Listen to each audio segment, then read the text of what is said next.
Okay.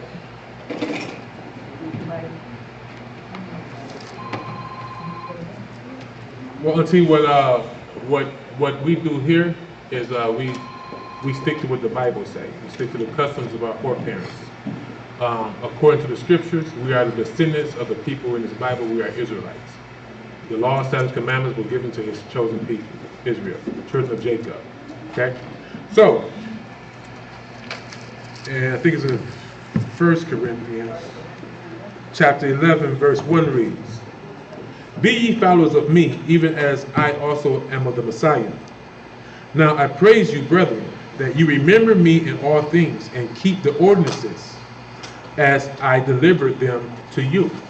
So before we get to the ordinance, the Apostle Paul is commanding our brethren, our foreparents, to keep the ordinances. That's the traditions of the Most High.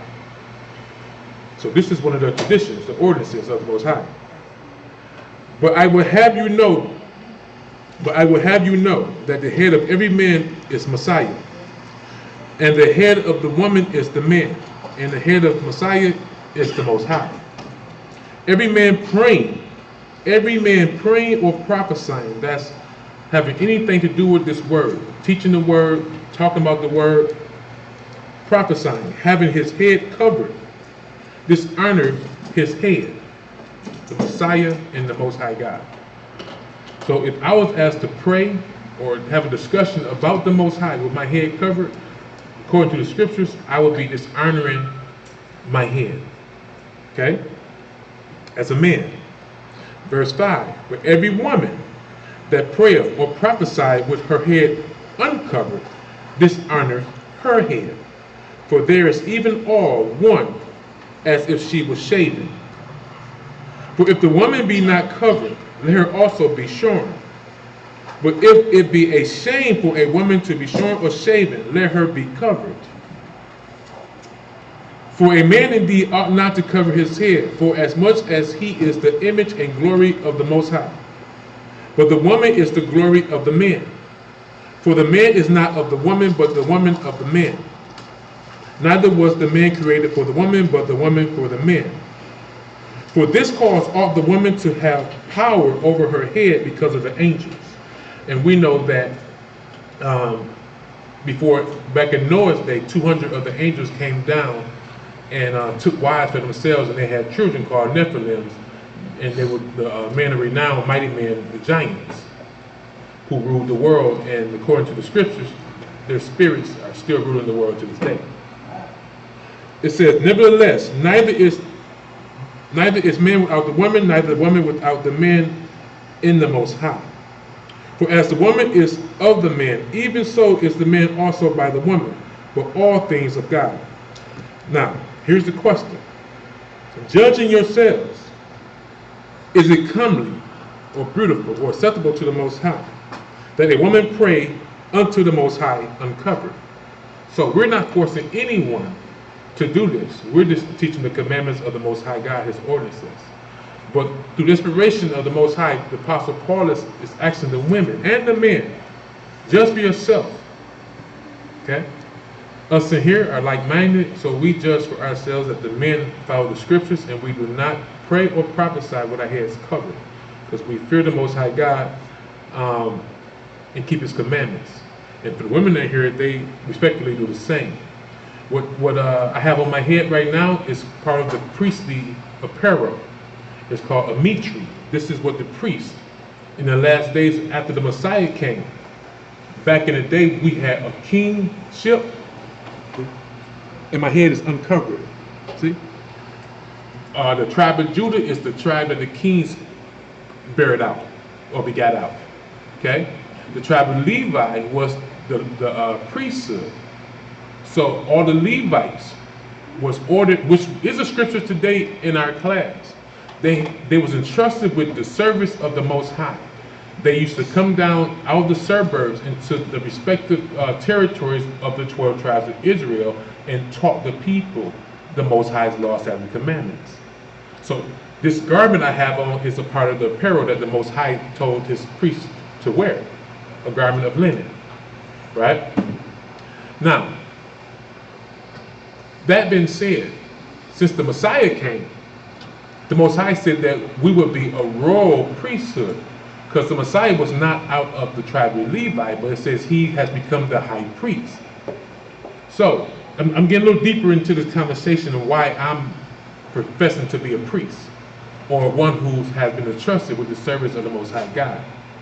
Because now, according to the scriptures, Christ has become our king and our high priest, and he, as we know the scriptures say, he come out of the tribe of Judah, where there was no mention of a priesthood, but it goes back into the order of Melchizedek, who we know to be Shem, who we're going to get into the scriptures concerning him today.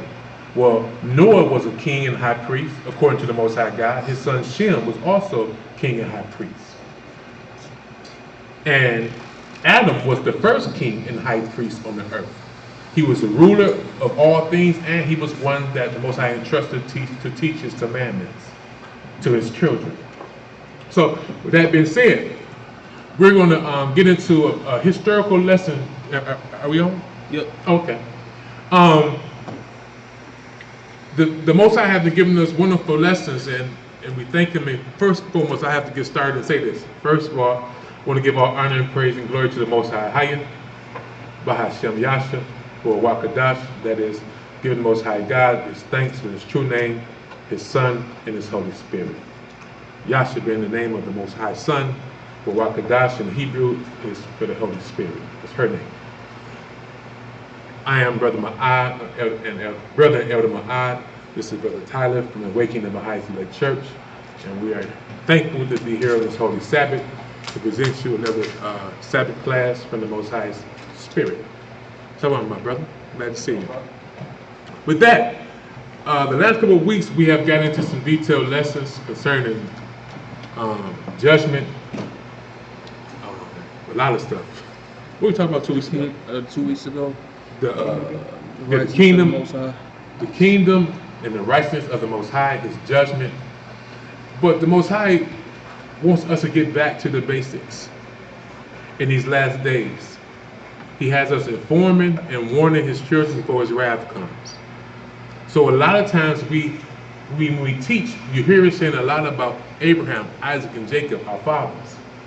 But many people don't even know who our father Abraham is, or why we have these promises and covenants.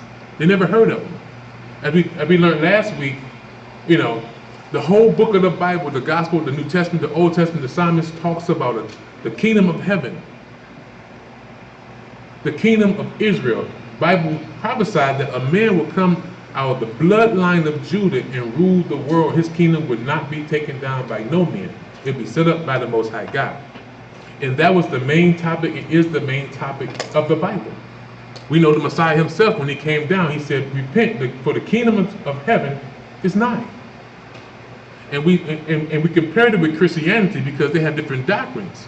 They're talking about prosperity, all this going to heaven stuff, when the Bible talks about a restoration of God's children and their rulership being an everlasting kingdom. And we mentioned that no one in the land is talking about God's kingdom. That would be here on earth.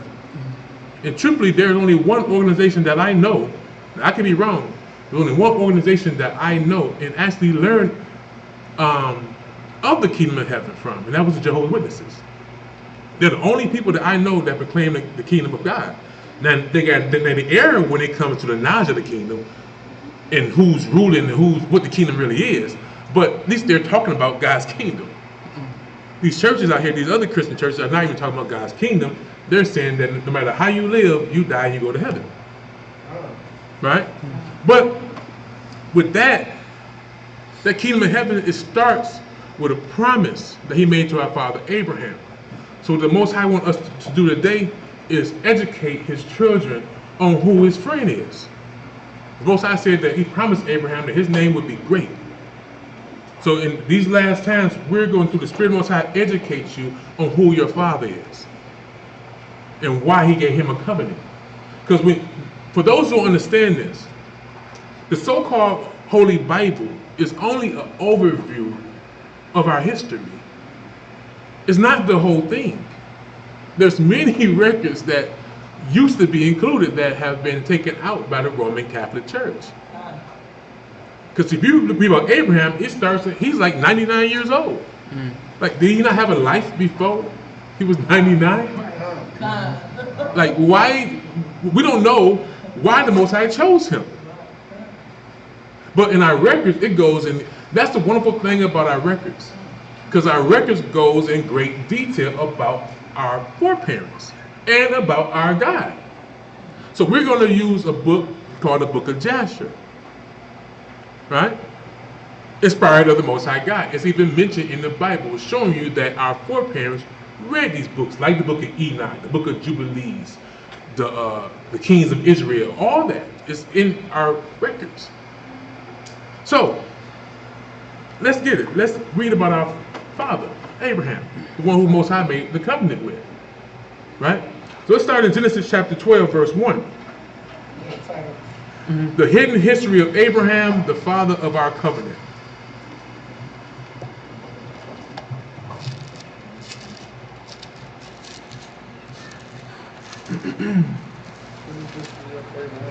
The father of our covenant.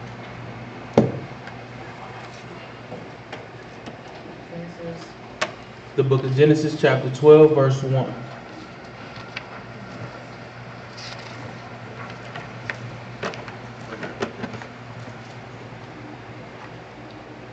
And it reads, Now the Lord has said unto Abram, Get thee out of thy country, and from thy kindred, and from thy father's house, unto a land that I will show thee.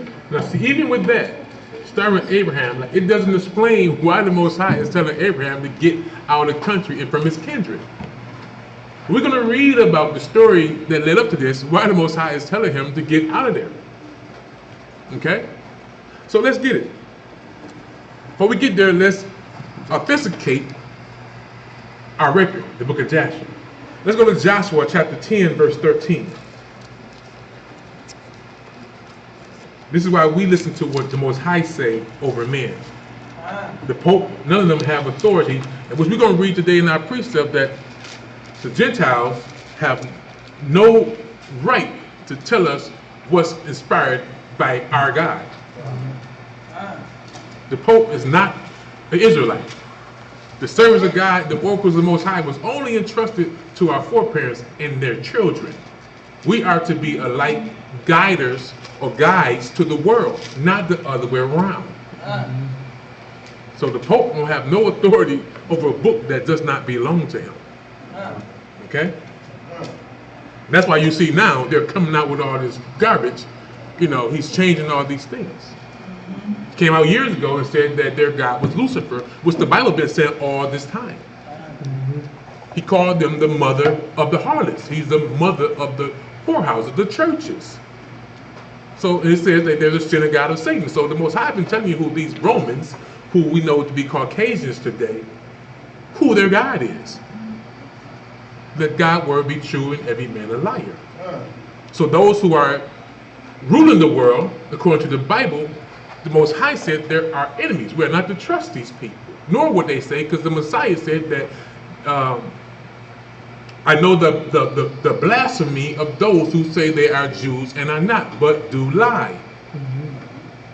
Before we knew we was the children of Israel, there was only one people on the land called themselves Jews. Well, I'm sorry, Jewish. Right?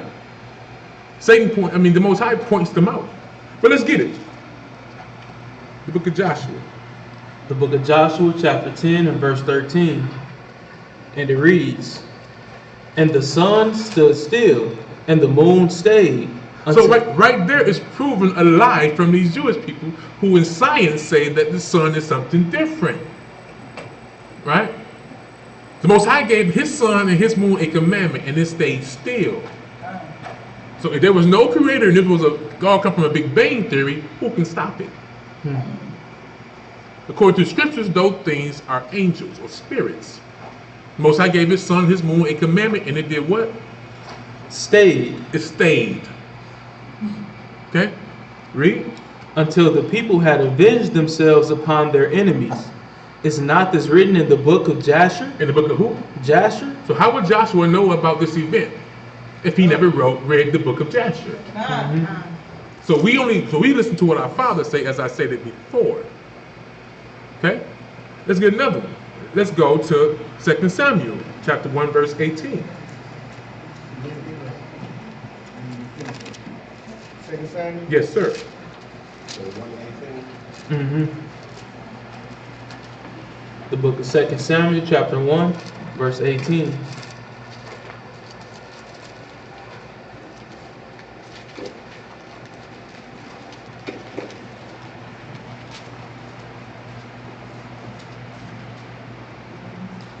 And it reads, also he bade them teach the children of Judah the use of the bow.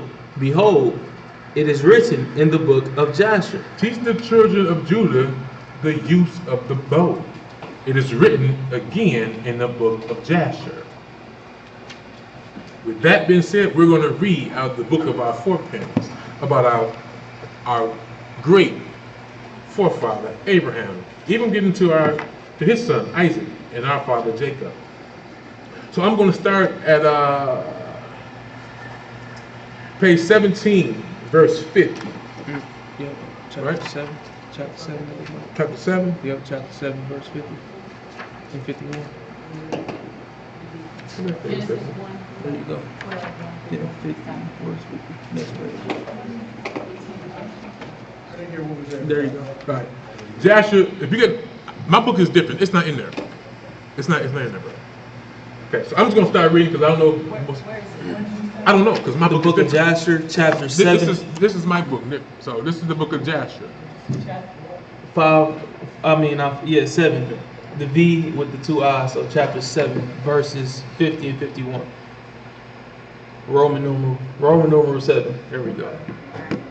Even gives you the name of Abraham's mother. Okay. Can I hear it? Page 18. Chapter 7, what verse? 50. Yep, and 15. Uh-huh. Y'all ready? Say no, 50 or 15. No, Verse chapter 50. 7, verse 50 and 51. Yep. Now Terah is Abraham's father. Okay. This is during the time of Nimrod's rule. Okay. And Terah took a wife, and her name was Amthila, the daughter of Carnabo. And the wife of Terah conceived and bare him a son in those days. Now, do y'all remember when the Messiah was born and the seers saw his star? Well, that wasn't the first time the Most High done that. We're going to get to the original, okay? Because that star, that child was born, was promised to come out of this man's loins, Abraham. So, verse 51. Terah was 70 years old when he begot him. And Terah called the name of his son that was born to him Abram, because the king has raised him in those days, and dignified him above all princes that were with him. So Abraham's father was a man of prestige and an idolater. He was a worshiper of idols.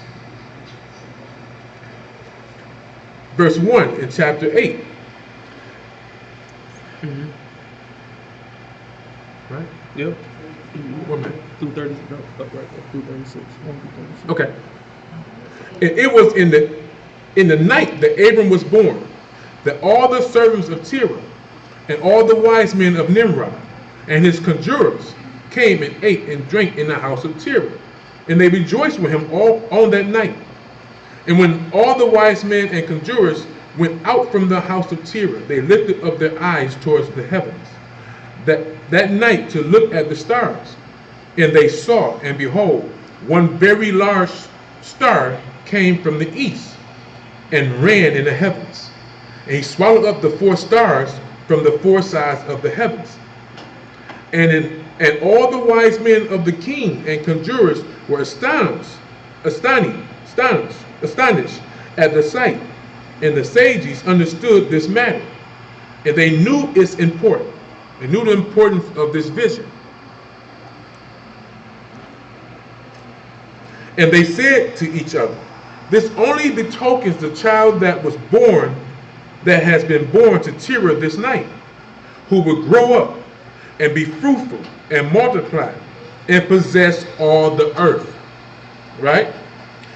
He and his children forever, and he and his seed shall slay great kings and inherit their lands.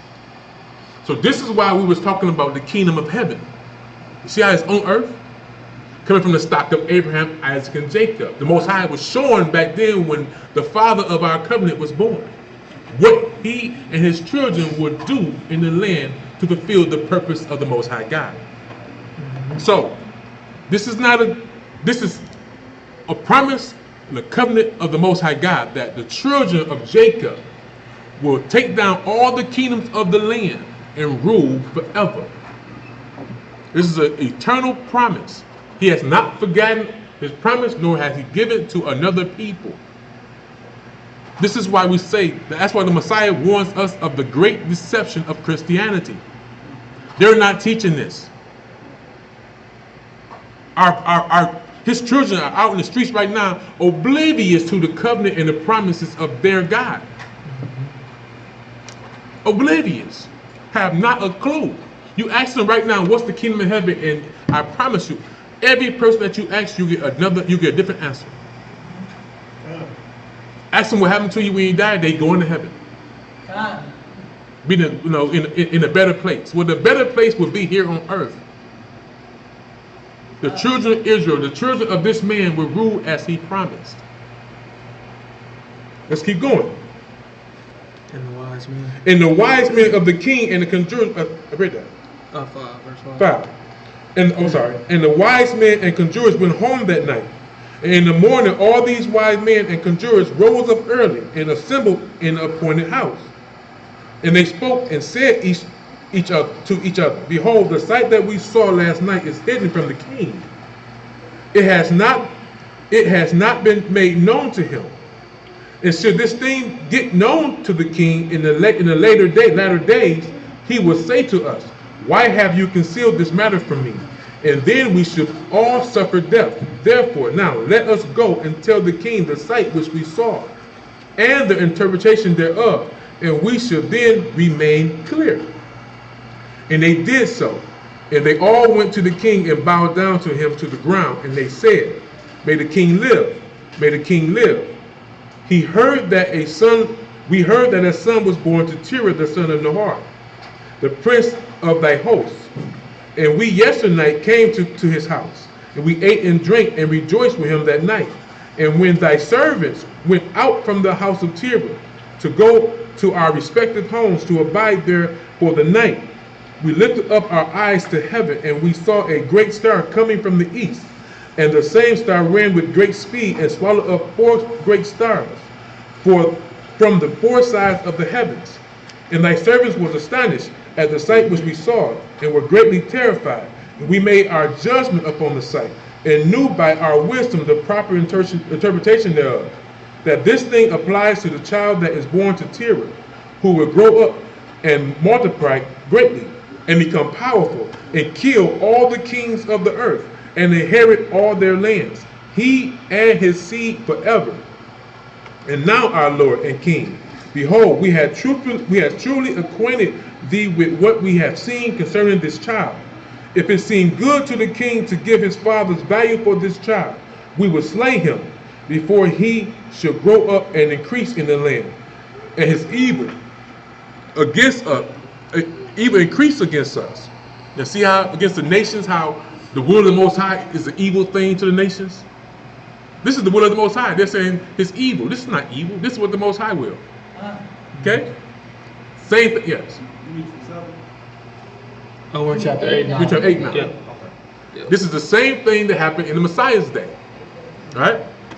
It says that we and our children perish through his evil. And the king heard their words, and they seemed good in his sight. And he sent and called for Terah, and Terah came before the king. And the king said to Terah, I have been told that a son was yesternight born to thee, and after this manner was observed in the heavens at his birth. And now therefore give me the child, that I may slay him for his evil spring up against us. And I will give thee for his value. thy house full of silver and gold. That sound like Satan? And Terah answered the king and said to him, my Lord, and that's something too. Understand what's really going on. As we know that the Most High has told us that Satan used men to tempt and do his will. So this is not this Nimrod. This is Satan trying to stop the prophecies of the Most High God concerning his promise and his children, his seed. Knowing that the Messiah who was prophesied in the beginning will come through this bloodline. So Satan is using this man to try to destroy the seed of the Most High. Just like when the Messiah actually came, Satan was in King Herod trying to destroy the seed that came from this man's loins. Okay? This is why I said we must stop listening to these people, because the same people that is ruling are these people. The same, like how like I said, how the will of the Most High is against this world. That's why the Messiah said he is no part of this world. He has no part in it. They don't know him. That's why they destroy a righteous man, because this world is full for the wicked. Now we know that the Most High is doing this. So how can we say that it's evil? That's why you read in the book of Acts, it talks about the contrariness of the customs of the Hebrews compared to the Romans. They're two different customs, two different laws. Today we are ruled by the same Romans. They just changed their names. We have adopted all their traditions, all their customs, and their gods. The Most High command his children Israel to be a holy people, a separate people from this world, and the gods of this world. Let no man deceive you. There's many gods. It's not this one. There's one true God. We're reading about the beginning of his purpose to his seed. He showed it in the heavens first. Verse 17. Verse 17. And Terah answered the king and said to him, my lord and king, I have heard thy words, and thy servant shall do all that his king desire. But my lord and king, I will tell thee what happened to me yesterday, that I may see what advice the king will give his servant. And then I will answer the king upon what he has just spoken. And the king said, speak. And Terah said to the king, Ayan, son of Mored, came to me yesterday, saying, give unto me the great and beautiful horse that the king gave thee, and I will give thee silver and gold, and straw and provender for its value. And I said to him, wait till I see the king concerning thy words. And behold, whatever the king said, that will I do.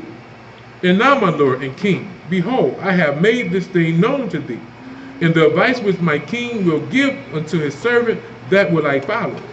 And the king heard the words of Terah, and his anger was kindled, and he considered him in the light of a fool. And the king answered Terah and said unto him, art thou so silly, ignorant, and deficient in understanding, to do this thing, to give thy beautiful horse for silver and gold, or even for straw and provender? Art thou so short of silver and gold that thou shouldst do this thing, because thou cannot obtain straw or provender to feed thy horse? And what is silver and gold to thee, or straw and provender, that thou shouldst give away that fine horse which I gave thee, like which there is none to be had on the whole earth? And the king left off speaking, and Terah answered the king, saying, like unto this has the king spoken to his servant.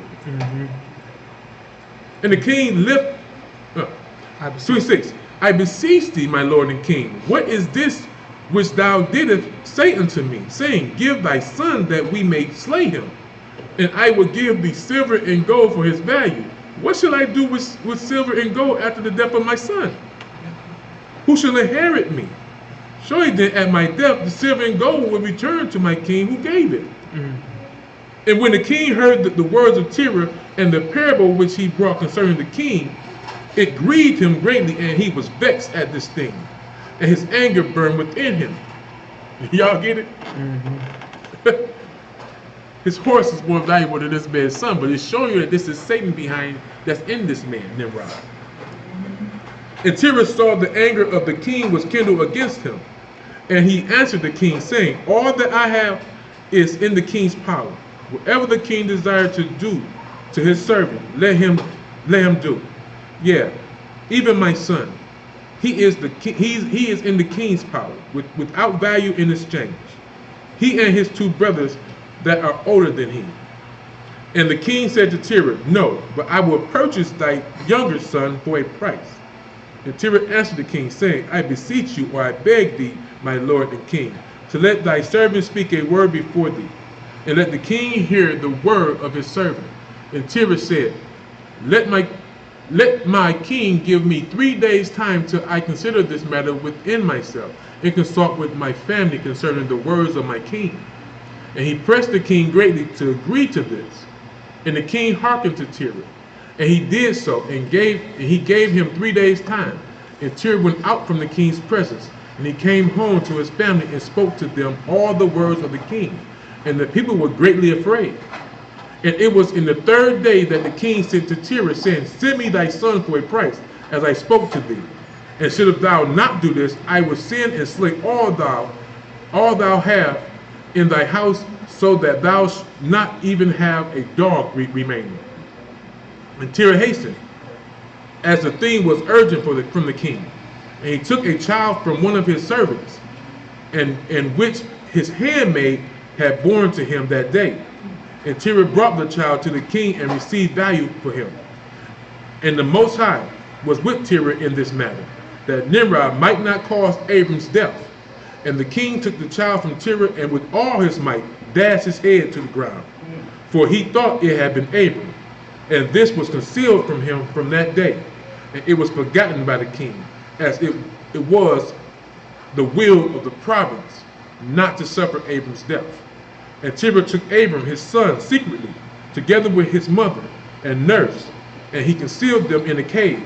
And he brought them their provisions monthly. And Ahiah was with Abram in the cave, and he grew up. Abram was in the cave 10 years. And the king and his princes, smoothsayers and sages, thought that the king had killed Abram. Now, I'm going to go to chapter 9. Yeah. Chapter 9. Where is that at? I'm going to start at verse 5. And when Abram came... Yeah.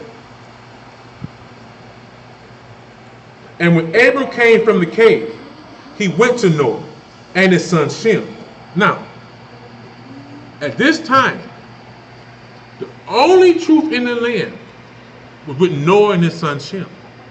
Every other man in their house served the gods that they made with their hands. Right?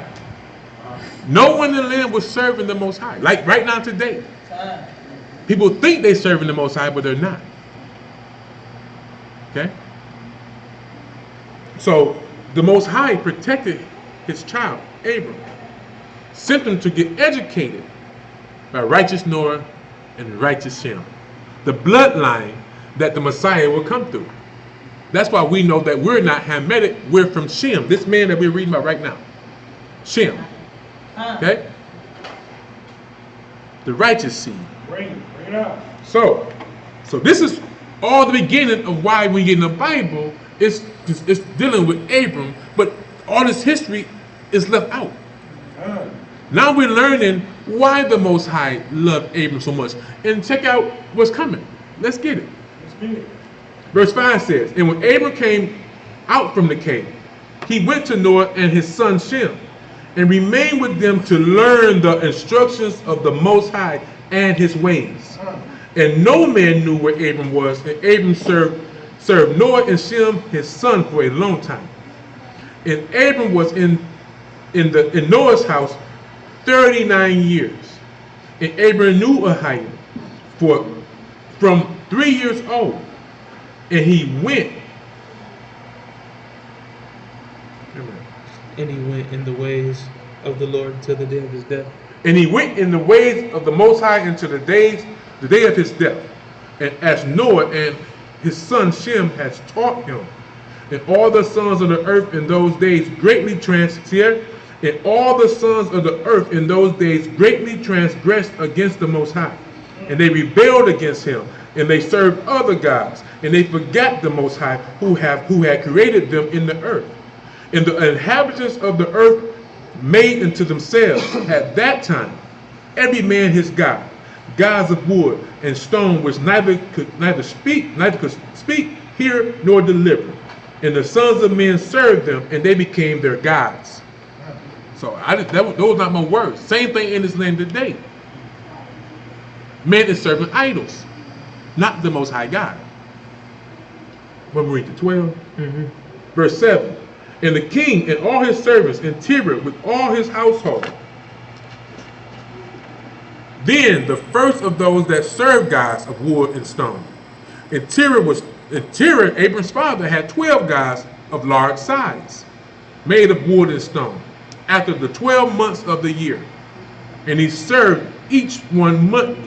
And every month Tyre would bring his meat offering and drink offerings to his gods. Thus did Tyre all the days. And all that generation was wicked in the sight of the Most High. And they thus made every man his god. But they forsook the Most High who had created them. And there was not a man found in those days in the whole earth who knew Ahio. For they served each man his own god, except Noah and his household. And all those who were under his counsel knew the Most High in those days. So in all the land, this is the only place you can find the Most High. And real talk, I was having a conversation with my wife today about this. How it's the same. I was driving yesterday. I just came from Stannis. I came through here. I went all the way up past Flint to Detroit, and I considered it. I said, "Wow! All praise to you, the Most High. How you? This is the only building in this radius that has the Most High name on the building that I know of. To show you how the Most High has used His servants throughout time. It's consistent. His truth has never filled the earth. It's only a remnant. He's only a few servants that He have doing the work, the will of Him. It's not in the great multitude of churches. Never have been so. His truth has been forgotten. Come on in, my sister. Come on in. She looking in the mirror. You got fixing me. Come on in here, girl. Come on in here. She gonna keep moving. Let's go. Where are we? Verse 11. Verse 11. And Abram, the son of Tyre, was waxing great in those days in the house of Noah, and no man knew it, but the Most High was with him. And the Most High gave Abram an understanding heart, and he knew all the works of that generation were vain, and that all their gods were vain and were of no avail. Okay. Now I'm gonna go to page 25. I beseech you, I beg y'all, in the audience all, get the book of Joshua. Read it. It's your history. We're going to page 25. What chapter is it? Chapter 11. Wait, okay. Chapter 11, right? Is that where you want to be? Right. Yeah, right. change it in there. Yep. Oh. No, it's verse 12. Okay. That's verse Okay. 12. Gotcha. We're going to start at verse 12. Yep. Now, I'm not going to read the whole thing because of sake of time. So I'm just skipping to get to the point. Verse 12. At that time died Nahor, the son of Sherar, in the 49th year of the life of Abram, son of Terah. And in the 50th year of the life of Abram, the son of Terah. Now this is 50 years of history that we just read that's not in the Bible. Not our Bible. About Abram, the father of our covenant. We need to understand where we come from to get to this promised kingdom. And why the Most High has given us and kept His word with this man that we're reading right now. He would have destroyed us if not for his oath He made with this man we're reading about right now. For the sake of, I would have destroyed you, but for the sake of your fathers, Abraham, Isaac, and Jacob. Moses begged him for the sake of Abraham, Isaac, and Jacob that he did not destroy these rebellious people. Most High has kept His word, and now it's time for us to keep ours to Him. Verse 12. No, verse 13. And in the 50th year of the life of Abram, son of Terah, Abram came forth from the house of Noah and went to the house to his father's house. And Abram knew the Most High, and he went in his ways and instructions. See, this is before the law of Moses. Abram was following the laws of the Most High. So the law didn't start with Moses. It started with Adam. So don't get it twisted. They say, well, before Moses was no law. We're reading about a man who Moses came from. Going in the ways of the Most High is his laws, statutes, and commandments. Okay? And he was perfect in the Most High sight. Most High sight. And Abram knew the Most High and went in his ways and instructions. And the Most High, his God, was with him. And Terah, his father, was in those days still captain of the host of King Nimrod. And he still followed strange gods. And Abram came to his father's house and saw 12 gods standing in their temples. And the anger of Abram was kindled when he saw these images in his father's house. And Abram said, as Ahab liveth, these images should not remain in my father's house. So shall the Most High who created me do unto me if in 3 days' time I do not break them all. And Abram went from them, and his anger burned within him. And Abram hastened, and went from the chamber of his father's outer court. And he found his father sitting in the court, and all his servants with him. And Abram came and sat before him. And Abram asked his father, saying, Father, tell me where is God who created heaven and earth, and all the sons of men upon earth, and who created thee and me? And Terah answered his son Abram and said, Behold, those who created us are all with us in the house. Wow. And Abram said to his father, My Lord, show them to me, I pray thee. And Terah brought Abram into the chambers of his inner court. And Abram saw, and behold, the large room was full of gods of wood and stone, 12 great images, and others less than they without number. And Terah said, Lo, these are they And which Terah said to his son, Behold, these are they which made all thou seest upon earth, and which created me and thee, and all mankind. And Terah bowed down to his gods, and he then went away from them, and Abram his son went away with him. And when Abram had gone from them, he went to his mother, and sat before her. And he said to his mother, Behold, my father has shown me those who made heaven and earth, and all the sons of men. Now, therefore, hasten and fetch a kid from the flock, and make it of savory meat, that I may bring it to my father's gods as an offering for them to eat. Perhaps I may thereby become acceptable to them. Now, Abraham knew the truth. And his mother did so, and she fetched a kid and made savory meat thereof, and brought it to Abram. And Abram took the savory meat from his mother and brought it before his father's gods. And he drew nigh to them that they may eat. And Terah, his father, did not know of it. And Abram saw on the day when he was sitting amongst them that they had no voice, no hearing, no motion, and not one of them could stretch forth his hand to eat. And Abram marked them and said, Surely the savory meat that I have prepared has not pleased them, or perhaps it was too little for them, and for that reason they would not eat. Therefore tomorrow I will prepare fresh savory meat, better and more plentiful than this, in order that I may see the result.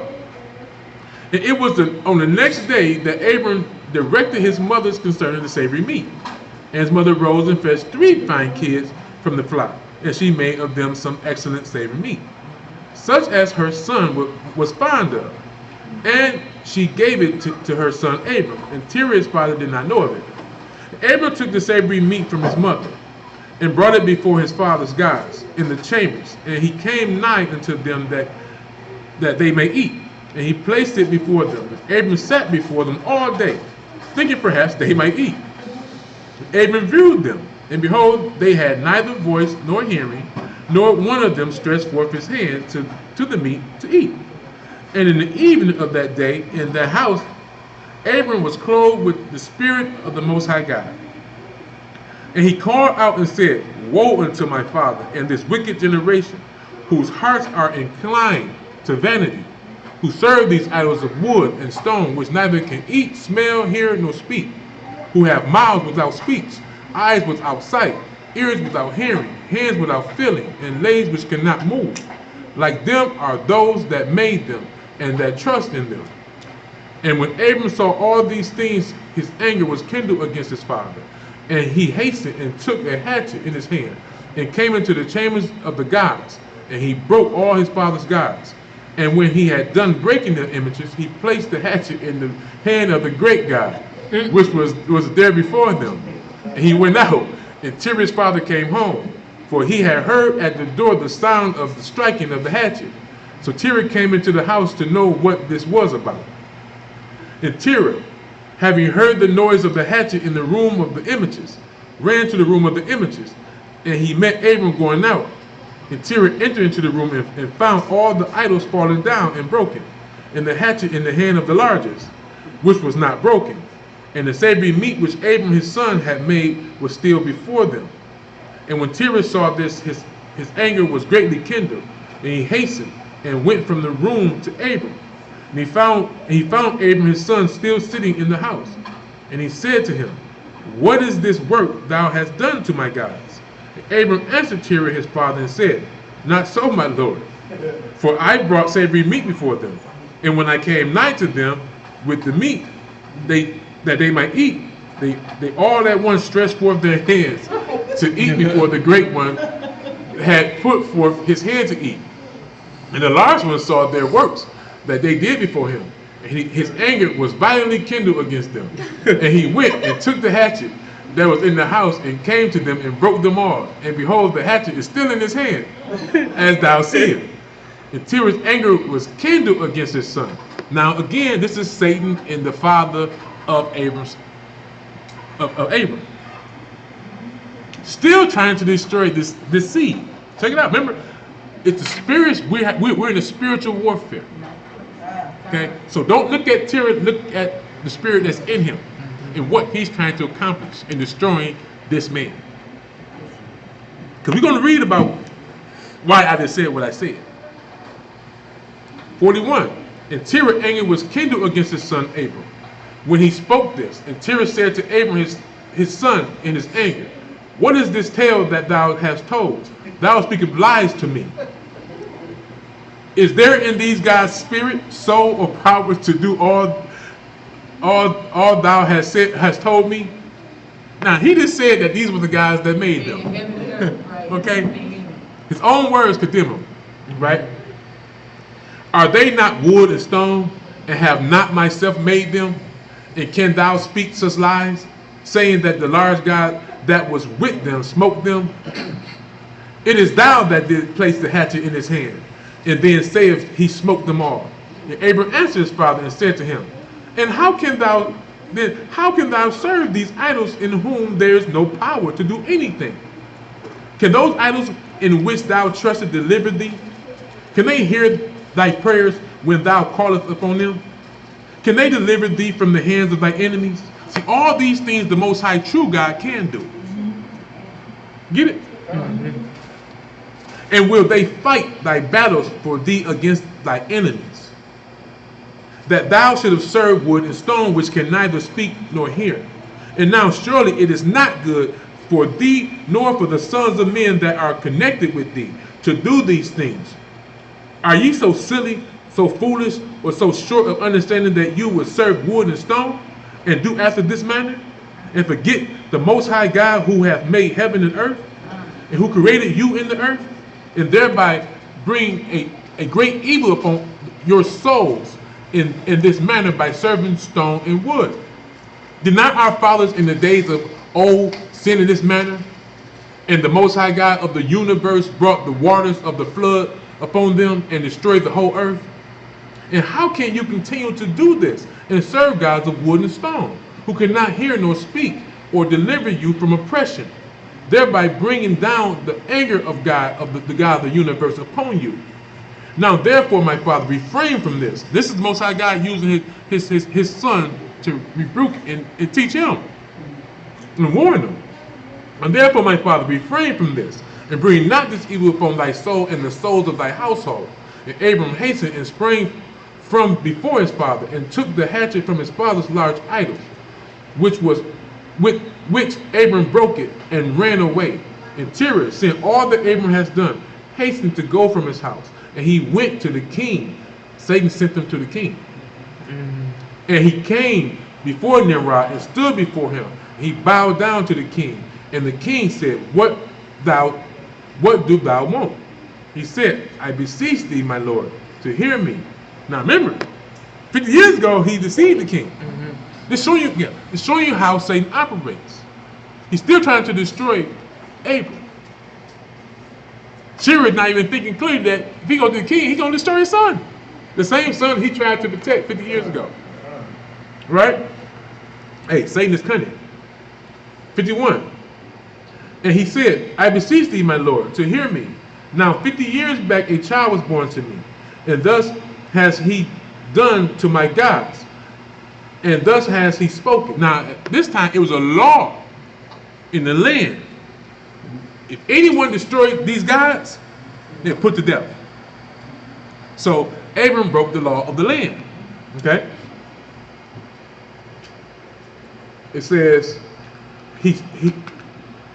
and thus has he spoken, and now therefore, my lord and king, send for him that he may come before thee, and judge him according to the law, that we may be delivered from his evil. And the king sent 3 of his servants, and they went and brought Abram before the king. And Nimrod and all his princes and servants were that day sitting before him, and Terah sat also before them. And the king said to Abram, What is this that thou hast done to thy fathers and his gods? And Abram answered the king in the words that he spoke to his father. And he said, The large God that was with them in the house did to them what thou hast heard. And the king said to Abram, Had they power to speak and eat and do as thou hast said? Abram answered the king, saying, If there be no power in them, why do thou serve them, and cause the sons of men to err through thy follies, through thy foolishness? Do thou imagine that they can deliver thee, or do anything small or great, that thou should have served them? And why would thou not serve the God of the whole universe, who created thee, and in whose power it is to kill and keep alive? O foolish, simple, and ignorant king, woe unto thee forever. And I thought thou would have teach thy servants the upright way, but thou hast not done this, but hast filled the whole earth with thy sins and the sins of thy people who have followed thy ways. Do thou not know, and hast thou not heard, that this evil which thou doest, our ancestors sinned therein in days of old? And the eternal God brought the waters of the flood upon them, and destroyed them all, and also destroyed the whole earth on their account. And wilt thou and thy people raise up now, and do like unto this work, in order to bring down the anger of the Most High God of the universe, to bring evil upon thee and the whole earth? Where I'm going to? Looks like to page 33, okay. Yeah. Now therefore put away this evil deed which thou doest, and serve the God of the universe, as thy soul is in thy hands, and then it will be well with thee. And if thy wicked heart will not hearken to my words to cause thee to forsake thy evil ways, and to serve the eternal God, then will thou die in shame in the latter days, thou, thy people, and all who connected with thee, hearing thy words or walking in thy evil ways. And when Abram had ceased speaking before the king and princes, Abram lifted up his eyes to heaven, and he said, God Almighty seeth all the wicked, and he will judge them. And when the king heard the words of Abram, he ordered him to be put into prison. And Abram was 10 days in prison.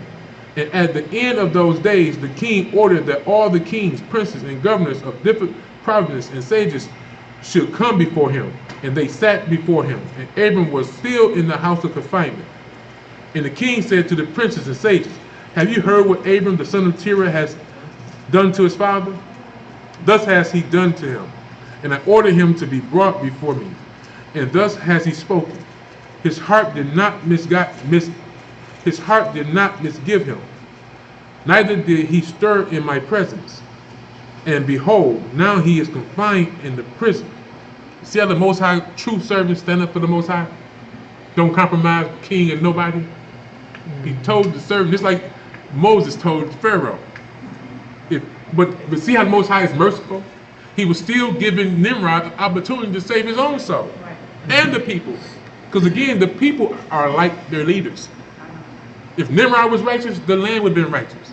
The same way he's trying to clear out this righteous man, if he was righteous, he would have cleared out the evil of the land.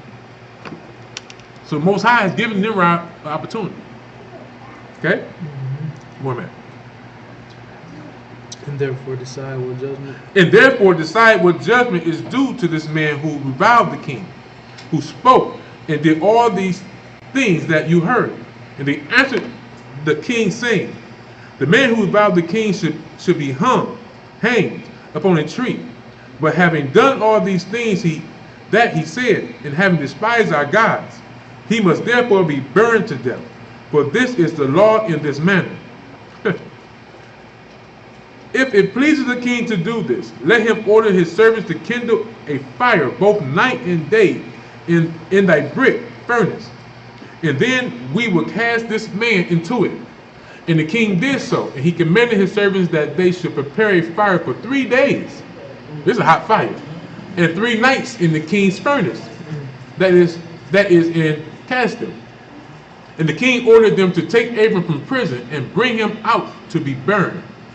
And all the king's servants, princes, lords, governors, and judges, and all the inhabitants of the land, about 900,000 men, stood opposite the furnace to see Abram. And all the women and little ones crowded upon the roofs and towers to see what was doing with Abram.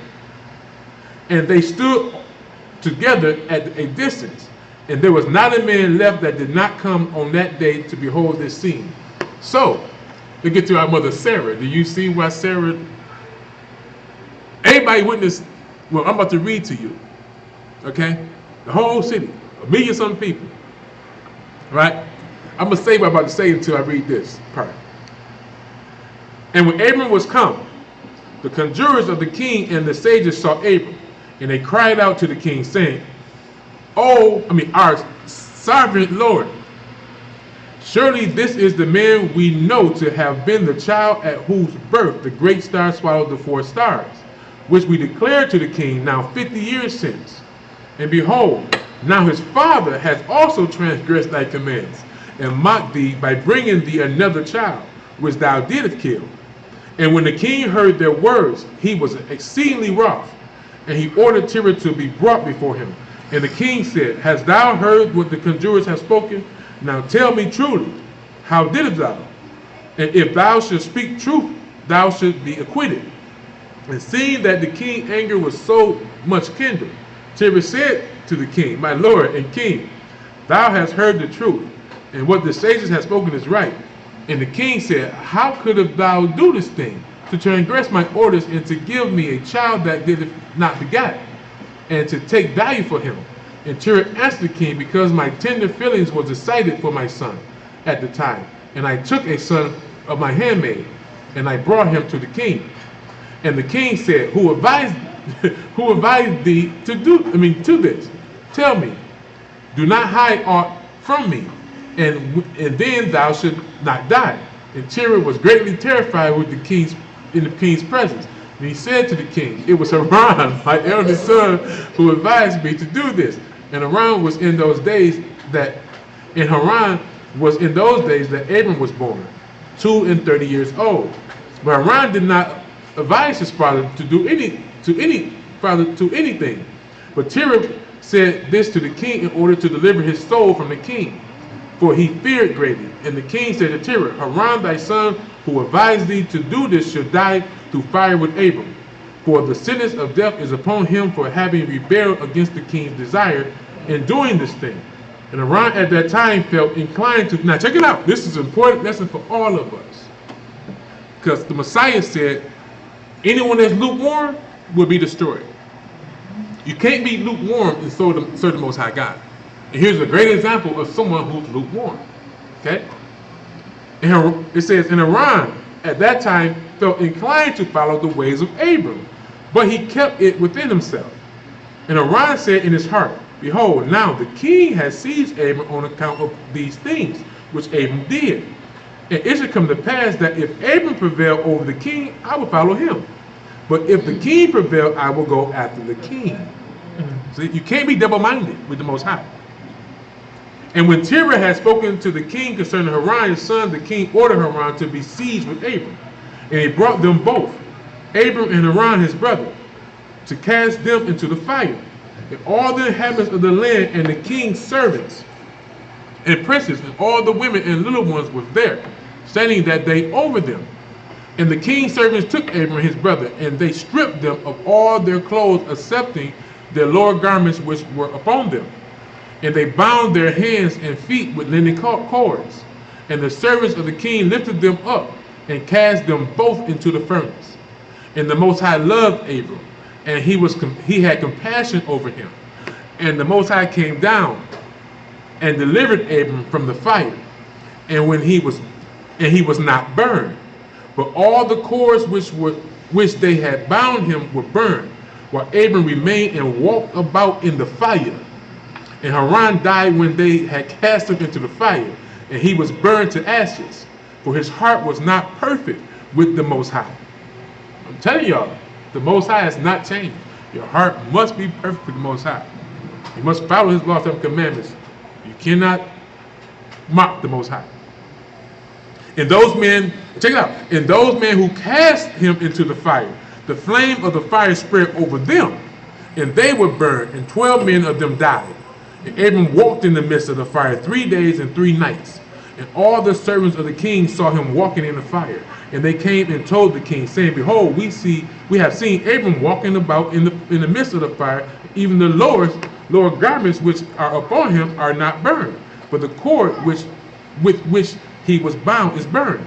And when the king heard their words, his heart fainted, and he would not believe them. So he sent other faithful princes to see this matter. And they went and saw it and told it to the king. And the king rose to go and see it. And he saw Abram walking to and fro in the midst of the fire. And he saw Haran's body burned. And the king wondered greatly. And the king ordered Abram to be taken out of the fire. And the servants approached to take him out, and they could not, for the fire was round about, and the flames ascending towards them from the furnace. And the king's servant fled from it.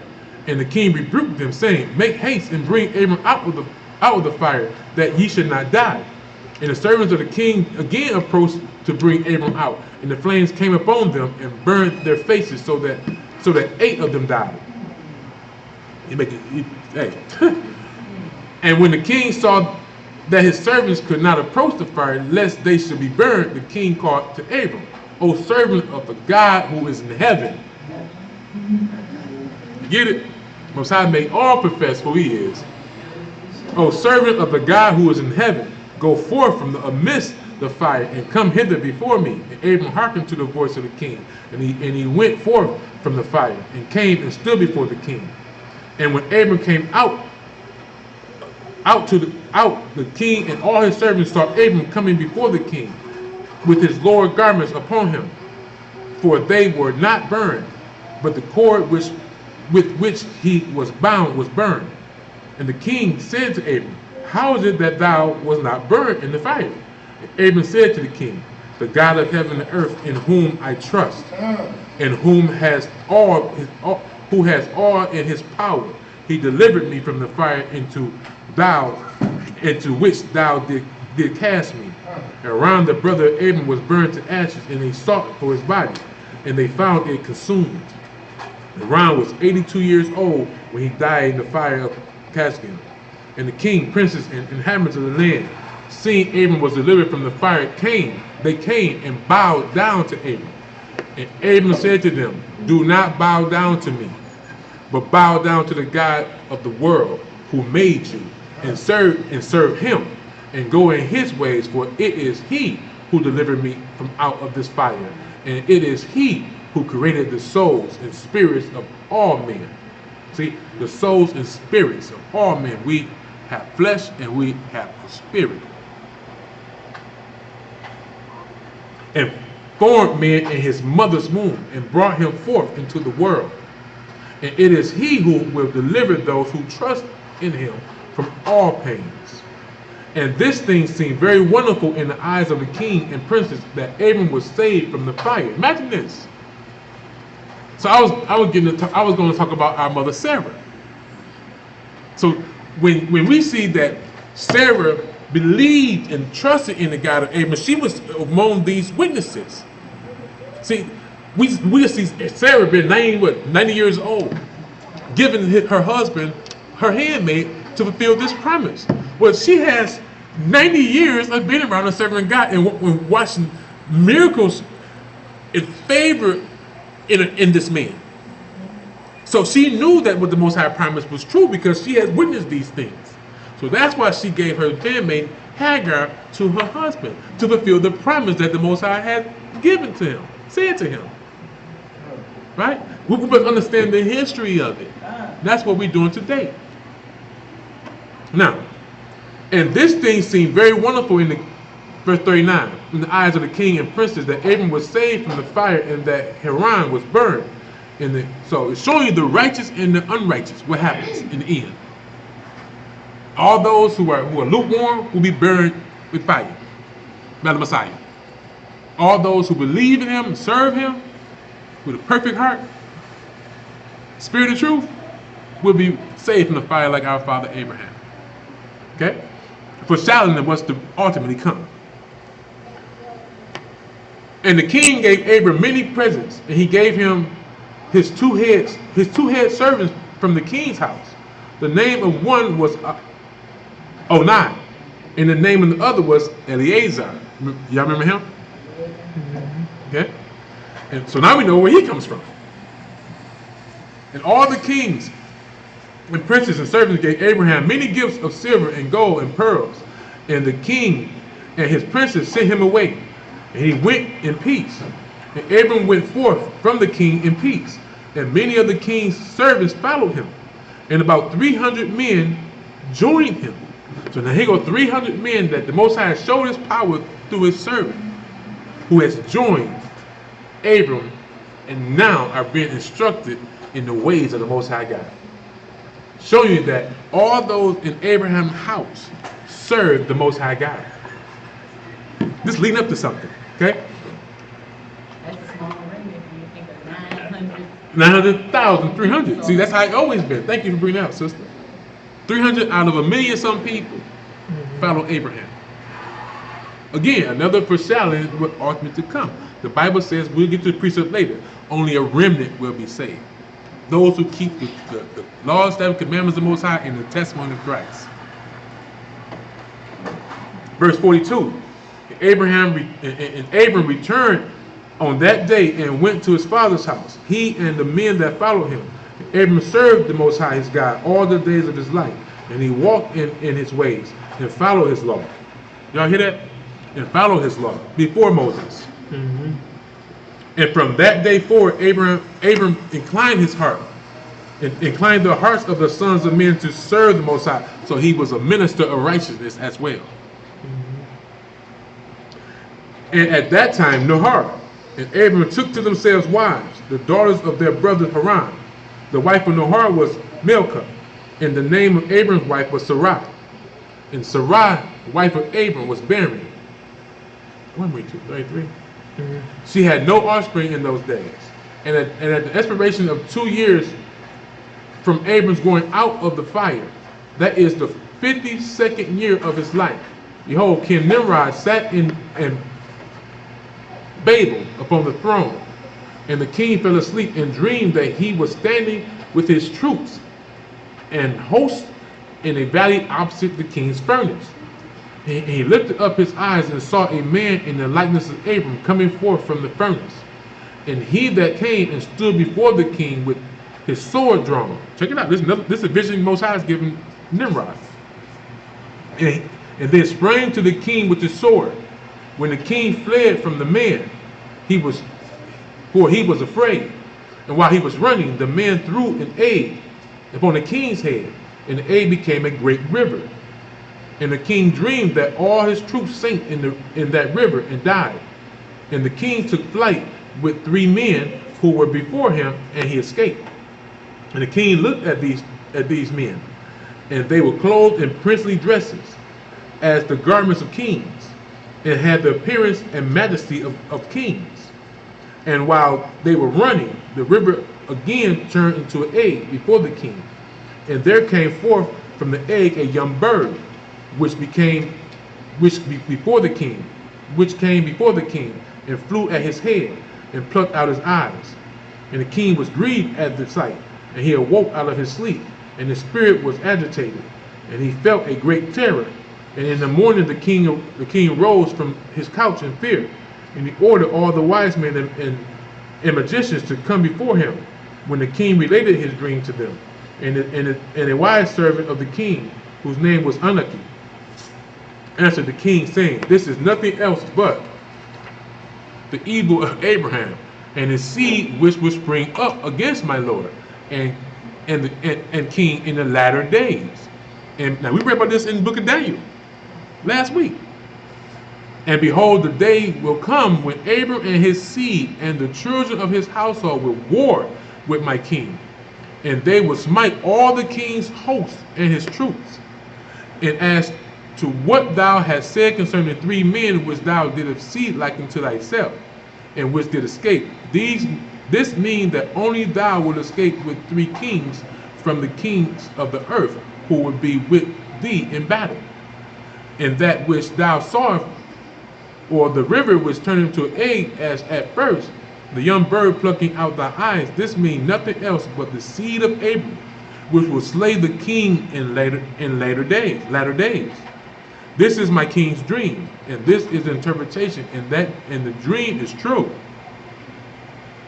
As the book of Daniel, it says that the saints will take their kingdom. We will take our kingdom. We will go to war with this kingdom, with our Messiah. We will fight for our kingdom. And the dream is true, and the interpretation which thy servant has given thee is right.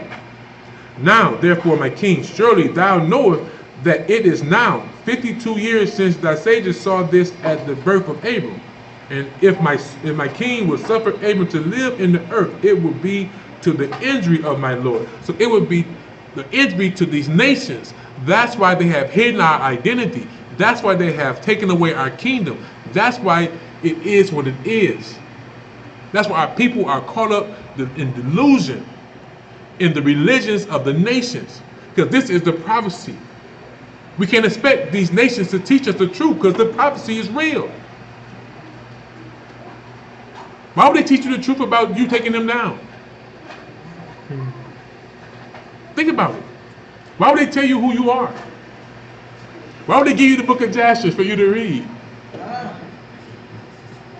Why would they give the book of Enoch, Jubilees, which go in great detail? Why? It's not to their benefit. But these books exist in the universities. Yeah, this book right here, it's book of Cambridge. This is taught up in Cambridge. See, they teach them the truth. The elite teach their children the truth, and that's how they keep power over us. Because there's nothing greater than our records. God really has a chosen people. He made promises to this man that his seed would do these things. Christ will come and be the leader of them all. His true seed. So the easy way to take the people down, if you read our records, it shows you that if you get the people to sin, get them to do their own will, they rule over them. But we're going to read some stuff today. But let's go. Where am I at? 58. 58. And Nimrod hearkened to the voice of Anaki, and he sent some of his servants in secret to go and siege Abram, and bring him before the king to suffer death. And Eleazar, Abram's servant, whom the king had given him, was at that time in the presence of the king. And when he heard what Anaki had advised the king, and what the king had said to cause Abram's death, and Eleazar said to Abram, Hasten, rise up and save thy soul, that thou mayest not die through the hands of the king. For thus did he see in a dream concerning thee, and thus did Anaki interpret it. And thus also did Anak advise the king concerning thee. So this is why the Most High was telling Abraham to get out of there. See, we don't know that just by reading the Bible. Like, why the Most High tell him to leave his land and his father's house? Joshua is telling us what it is. Let's keep going. We're almost there. And Abraham hearkened unto the voice of Eleazar. Abraham hastened and ran for safety to the house of Noah and his son Shem. And he concealed himself there and found a place of safety. And the king's servant came to Abraham's house to seek him, but they could not find him. And they searched throughout the country, and he was not to be found. And they went and searched in every direction, and he was not to be met with. And when the king's servant could not find Abram, they returned to the king. But the king's anger against Abram was still, as they did not find him. And the king drove from his mind this matter concerning Abram. And Abram was concealed in Noah's house for 1 month, until the king had forgotten this matter. But Abram was still afraid of the king. And Terah came to see Abram his son secretly in the house of Noah. And Terah was very great in the eyes of the king. And Abram said to his father, Do thou not know that the king thinketh to slay me, and to annihilate my name from the earth, by the advice of these wicked counselors? Now who hast thou here? And what hast thou in this land? Arise, let us go together to the land of Canaan. Remember the Most High told him to go to the land of Canaan? Which is our land. Canaan, when Noah and his 3 sons and his wives and their wives came off the ark, the Most High parted the lands with Noah's 3 sons. Ham's youngest son, Canaan, took Shem's land and named it after himself. So therefore, when we read in the Bible, we see the Most High leading our people, to the so-called promised land. He's just giving the land back that he promised Abraham. That's our land. It's not really land of Canaan. It should be the land of Shem. But let's keep going. To 65. Now, who hast thou here? I read that. 66. Do thou not know, or hast thou not heard, that it is not through love that Nimrod giveth thee all this honor, but it's only for his benefit that he bestowed all this good upon thee? And if he do unto thee greater good than this, surely these are only vanities of the world. For wealth and riches cannot avail in the day of wrath and anger. That's what we need to understand today. Riches cannot avail in the day of the Most High wrath. And if he, 68. Now therefore hearken to my voice, and let us arise and go to the land of Canaan, out of the reach of the injury from Nimrod, and serve thou the Most High, who created thee in the earth, and it will be well with thee, and cast away all the vain things which thou pursuest. Abram ceased to speak, when Noah and his son Shem answered Terah, saying, True is the word which Abram has said unto thee. And Terah hearkened to the voice of his son Abram. And Terah did all that Abram said, for this was from the Most High, that the king should not cause Abram's death. And Terah took his son Abram and his grandson Lot, the son of Haran, and Sarai his daughter-in-law, the wife of the son of Abram, and all the souls of his household, and went with them from Ur, past them, to go to the land of Canaan. And when they came as far as the land of Haran, they remained there. For it was exceedingly good. It was exceedingly good land for pasture, and a sufficient extent for those who accompanied them. And the people of the land of Haran saw that Abram was good and upright with the Most High and men, and the Most High, his God, was with him. And some of the people of the land of Haran came and joined Abram, and he taught them the instructions of the Most High and his ways. And these men remained with Abram in his house, and they adhered to him. And Abram remained in the land 3 years. And at the expiration of 3 years, the Most High appeared to Abram and said to him, I am the Almighty God, who brought thee forth from Ur Kasdim, and delivered thee from the hands of all thy enemies.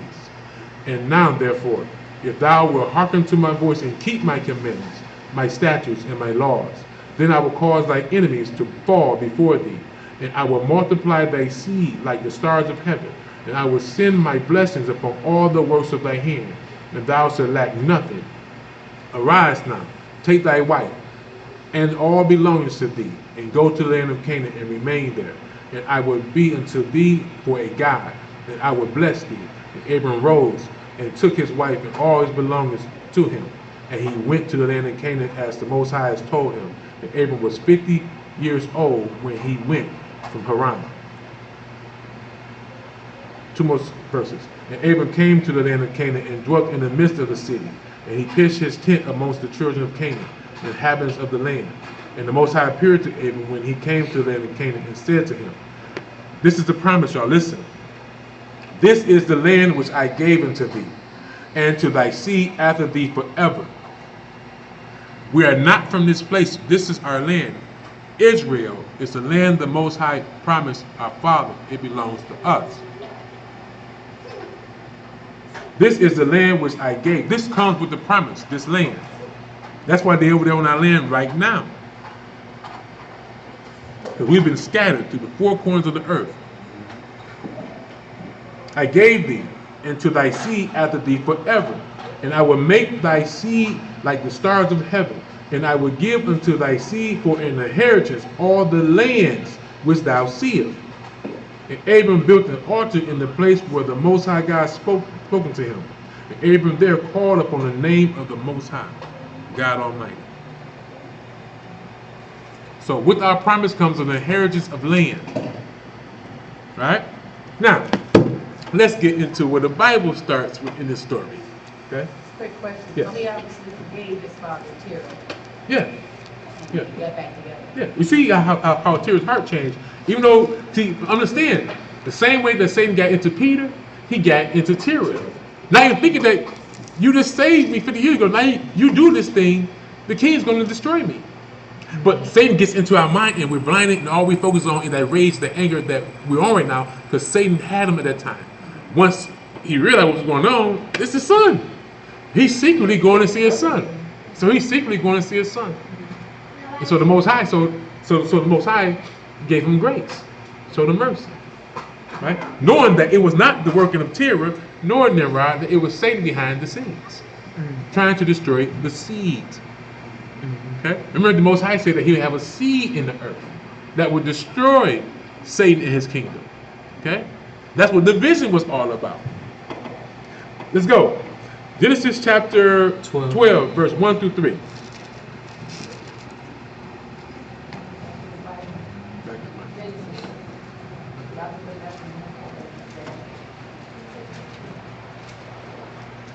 See, that's why it's important, again, for us to believe in our records.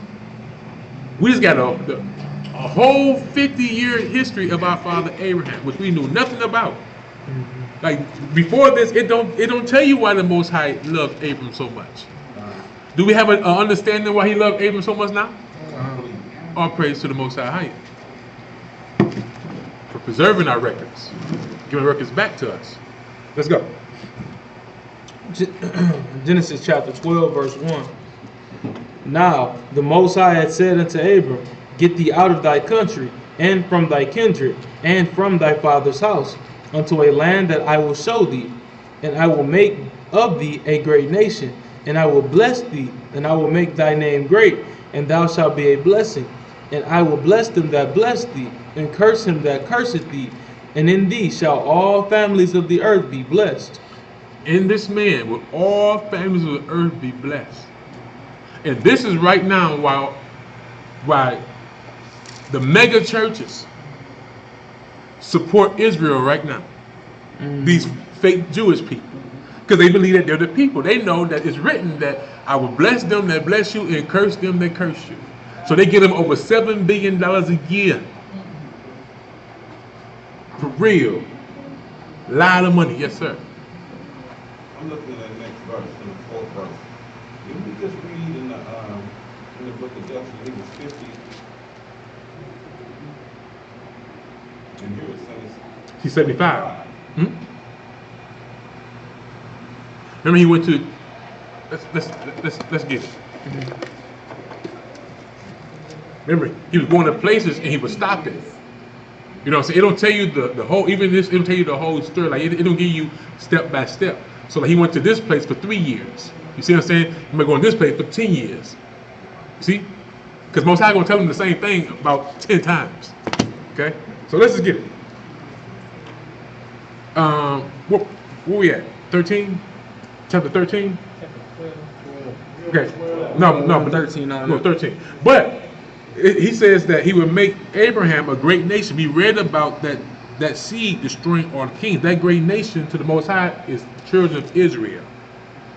Again, for those who understand, in John 3:16 it said the Most High loved the world so much, it was not talking about the whole world. According to the precept, that world is the world of Israel, the nation of Israel. Okay? So, that's what the Messiah came for, which we're going to get to. But let's go.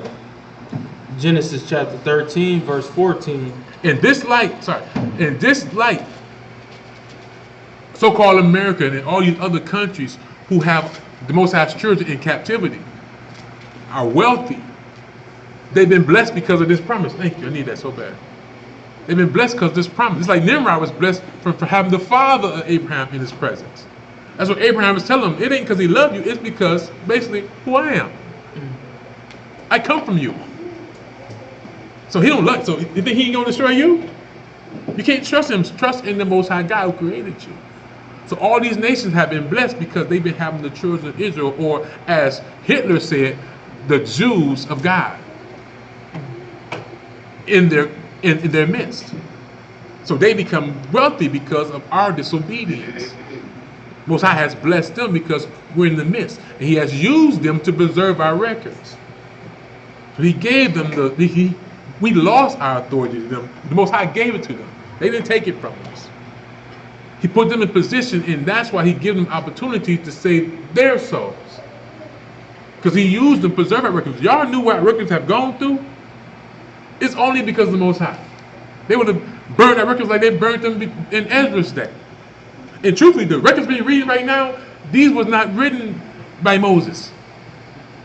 That's just something just to add to y'all. These was written by the prophet Ezra. They have burnt our records. Ezra asked the Most High God if he can write the records again. Him and what? Five brothers? I think it was 5. They were over 200 some books in 7 days. Because they had burnt our records. So these are the records that the Most High instilled in the prophet Ezra. And they're accurate, just like Moses. So Ezra is inspired by the Most High God to write the same things down for us in the latter times. Okay? But let's go. So, all families of the earth will be blessed from our father Abraham. And even after Sarah died, he had 6 more sons. So Abraham was still getting it in at his old age, having children, because the Most High promised him that he would be a father of many nations. Many nationalities will come from Abraham. His first son, by Hagar, is the father of the Arabs. Okay? Ishmaelites. Okay? But let's go. Chapter 13, verse 14 through 17. We're just going to get into, through the Spirit Most High, He wanted us to understand who our Father is. So the people who have an ear to hear will understand and know what we are saying when we refer to Him. We need this information to know where we come from and why the Most High gave us a promise and made a covenant, a contract with us. Let's go. Verse 14. And the Most High said unto Abram, after that Lot was separated from him, lift up now thine eyes, and look from the place where thou art northward, and southward, and eastward, and westward. For all the land which thou seest, to thee will I give it, and to thy seed forever. The Most High said that the world to come, He made it for our sake. The whole earth will be our dominion. Is that more greater to know than this oblivious hope of going to heaven? Not knowing what we're going to do when we get to heaven? The Most High is telling us all the scriptures. This earth will be given to us.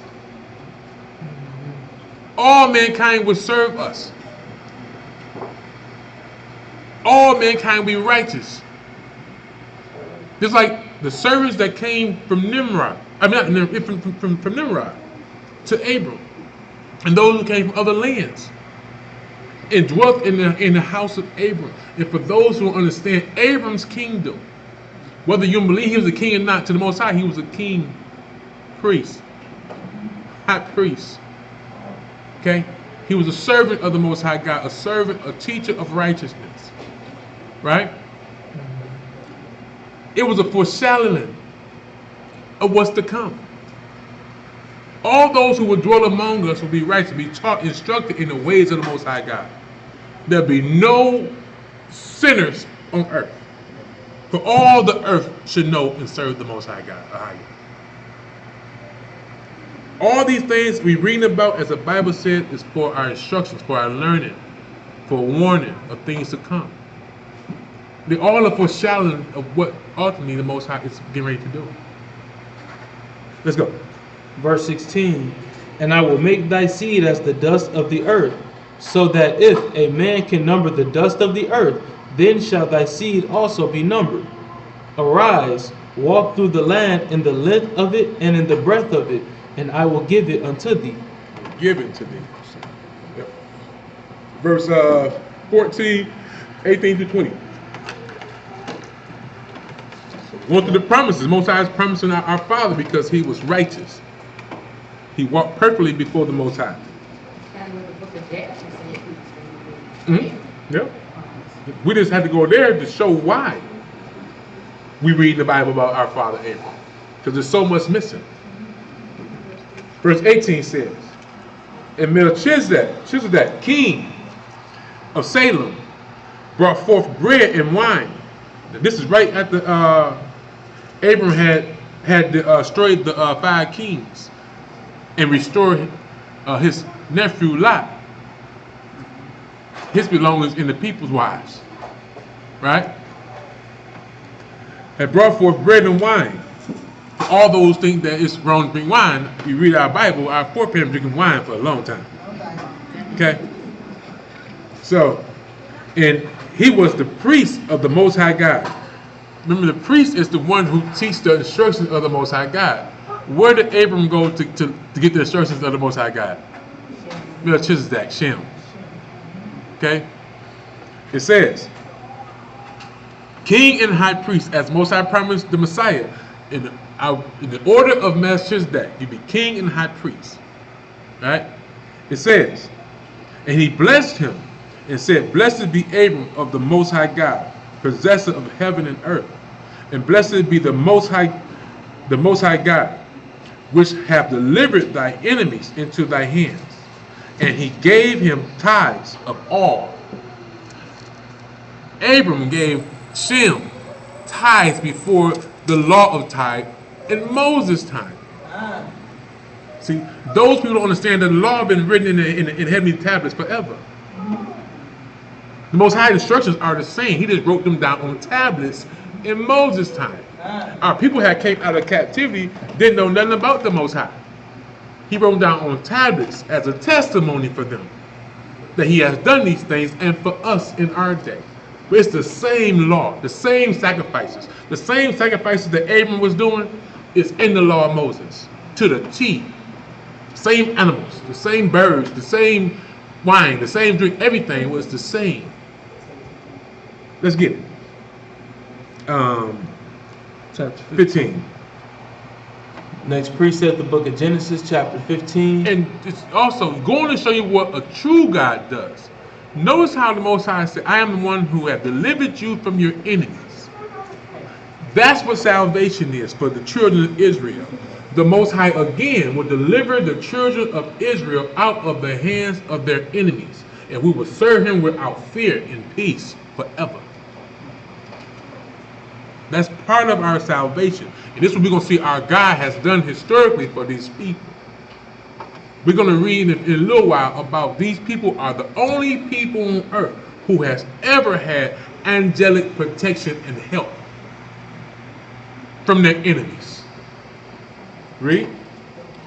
Genesis chapter 15, 1 through 6 and 12 through 18, starting at verse 1. After these things, the word of the Most High came unto Abram in a vision, saying, Fear not, Abram, I am thy shield, and thy exceeding great reward. And Abram said, Most High God, what wilt thou give me, seeing I go childless, and the steward of my house is this Eleazar of Damascus? And Abram said, Behold, to me thou hast given no seed, And lo, one born in my house is mine heir. And behold, the word of the Most High came unto him, saying, This shall not be thine heir, but he that shall come forth out of thine own bowels shall be thine heir. And he brought him forth abroad, and said, Look now toward heaven, and tell the stars, if thou be able to number them. And he said unto him, So shall thy seed be. And he believed in the Most High, and he counted it to him for righteousness. He believed in the Most High. Not even considering his age. He's past the bloom of youth. Okay? All things the Most High has done in Abraham's life, he believed whatever the Most High God said he was able to do. It was counted for him for righteousness. And that goes for us. For all those out there saying that they believe in the name of his son, you must believe that everything his son said through the Spirit of the Most High, he's able to do. We just read about a vision where the star came up and with great speed swallowed up 4 stars. Well, that star is Christ. That star is Christ. If you're not on Christ's side, you're his enemy. And all on the opposite side or enemy of the Most High, the Messiah will destroy it. So again, I keep informing you through the Spirit, because the Most High said, if you're not keeping this law, statutes, and commandments perfectly, if you have to be like Abraham, you cannot be like his brother, what's his name? Haran. Mm-hmm. Not sure, lukewarm, halfway doing this. If you're not on fire for the Most High, the Messiah will destroy you. Let no man deceive you. So we must believe, again, as Messiah said himself, he's coming quickly and his reward is with him. For all those who are righteous will be saved, all those who are unrighteous will be destroyed. That's what we must believe. If we believe that, we will get our lives in harmony with the Messiah's. Read. Picking up at verse 12. And when the sun was going down, a deep sleep fell upon Abram, and lo, and horror of great darkness fell upon him. And he said unto Abram, Know of a surety that thy seed shall be a stranger in a land that is not theirs, and shall serve them, and they shall afflict them 400 years. Know that thy seed will be in a land that is not theirs, and shall afflict them 400 years. Okay? When we heard about our people coming out of Egypt, okay, our people was only servants in Egypt for 232 years. And we was there 400 and some years. You know, Isaac and them went there and ruled, right? But he's talking about being afflicted. Joseph was only afflicted for 12 years when he was in dungeon, but he ruled Egypt. He brought his brother in, they was not under affliction. Their children was under affliction because after the patriarch of the fathers died, their children forgot the God of their fathers. And disobedience leads to affliction, captivity, servitude. My people, we're in the last days. This is the children that you're reading about. We are in the land that he scattered us among all the heathen. According to the book of Deuteronomy. We came over here in the transatlantic slave ships according to prophecy. They did something special a couple months ago or something about talking about these people who've been over in Americas for 400 years. You think they don't know what's really going on? They know we the people. They know we the people. And they have a plan. Just like Nimrod had a plan to destroy Abraham. Just like Satan had a plan through Herod trying to destroy our Messiah. Satan has a plan to destroy their seed. They're posting up right now, getting ready to try to destroy, to eradicate us like they tried to eradicate all our foreparents. Satan is trying to prevent the prophecy of the Most High God. But no man, like the Messiah said, can take out of his God's hands what he has purpose. And for the life of me, I still can't figure out what Satan thinks about. You know. But let's go. Verse 14. And also that nation whom they shall serve will I judge, and afterwards shall they come out with great substance. And as he has said, for thy violence, Edom, that you have done against your brothers. Let me read that. To show you the prophecy of what's been spoken.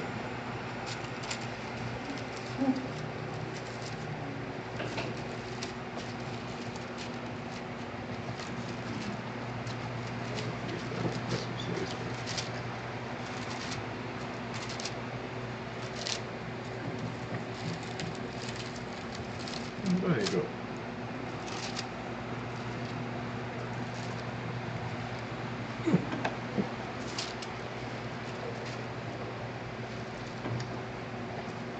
Let's skip over that. Here we go.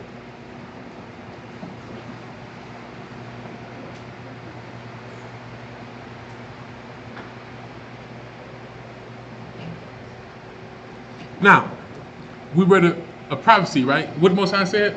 The nation he would judge? Well, I'm gonna read something to y'all real quick. No, I'm gonna quote it because it's in the precepts. When our father Jacob was born, the Most High prophetically had our father hold the heel of Esau, his twin brother.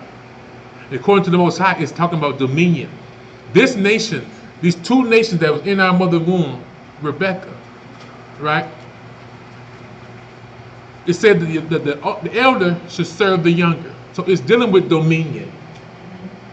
Showing that in this last days, Esau will have rulership over the children of Israel. And Jacob will destroy the kingdom of his brother and rule forever. Okay? And this is why the Most High stripped, one of the reasons he stripped the birthright from Esau. The vision of Obadiah, thus says the Most High God concerning Edom. We have heard a rumor from the Most High, and an ambassador is sent among the heathen. Arise ye. The ambassador is the Messiah. Okay? Yahshua, whom the world called Jesus Christ. Arise ye, and let us rise against her in battle. Behold, I have made thee small among the heathen. Thou art greatly despised. This is why our maps that they give us are so falsified. They make their little land so huge and our land so small. Right? Even give us a globe and we know the truth about that.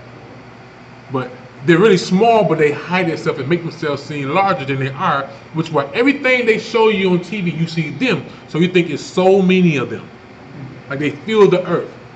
Well, the Most High said that Jacob's seed will be at the stars of heaven. And Edom will be small among the other Gentiles. So they're really the smallest nation on earth. They appear to be so many of them because you're amongst them. But outside this country, it's all melanated people. Okay? But let's go. The pride of thy heart have deceived thee. Thou have dwelt up in the cliffs of the rocks. You Caucasians, I'm not speaking against you. I'm just telling you what the Most High said. Okay? You come from the cliffs of the rocks, the Caucasus Mountains. Before that, you was in Mount Seir. Your father Esau dwelt in Mount Seir, the mountain of Satan. Satan is his God, was his God, and he's your God.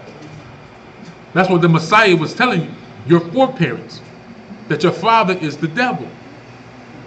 So the same way that those who served Nimrod came out of serving the devil and served the God of Abraham, you must do also. But you must be instructed by the children of Israel. And that's just the way it goes, whether you like it or not.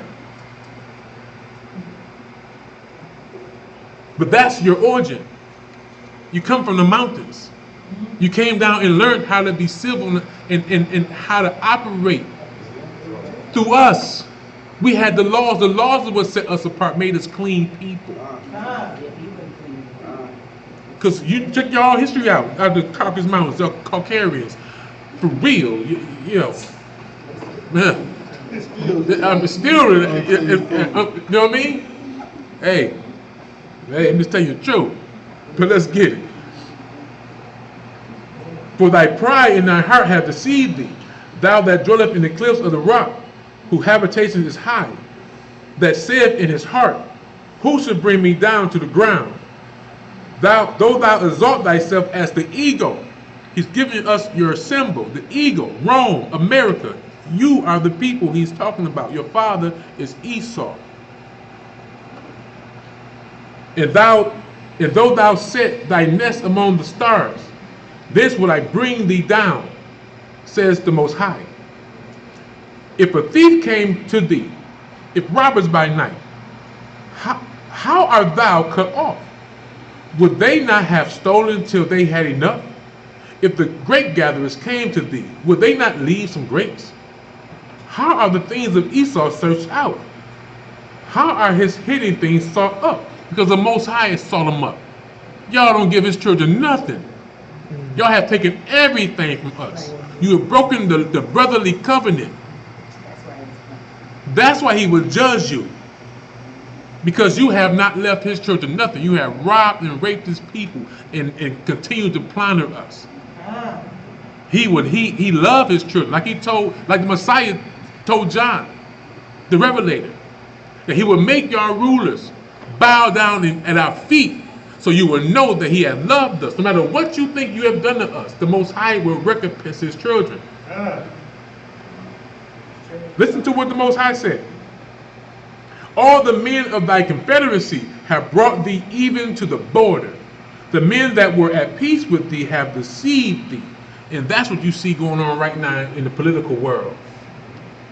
Y'all was all confederate against God's children. He's about to turn all y'all against each other, like he did your fathers, the giants.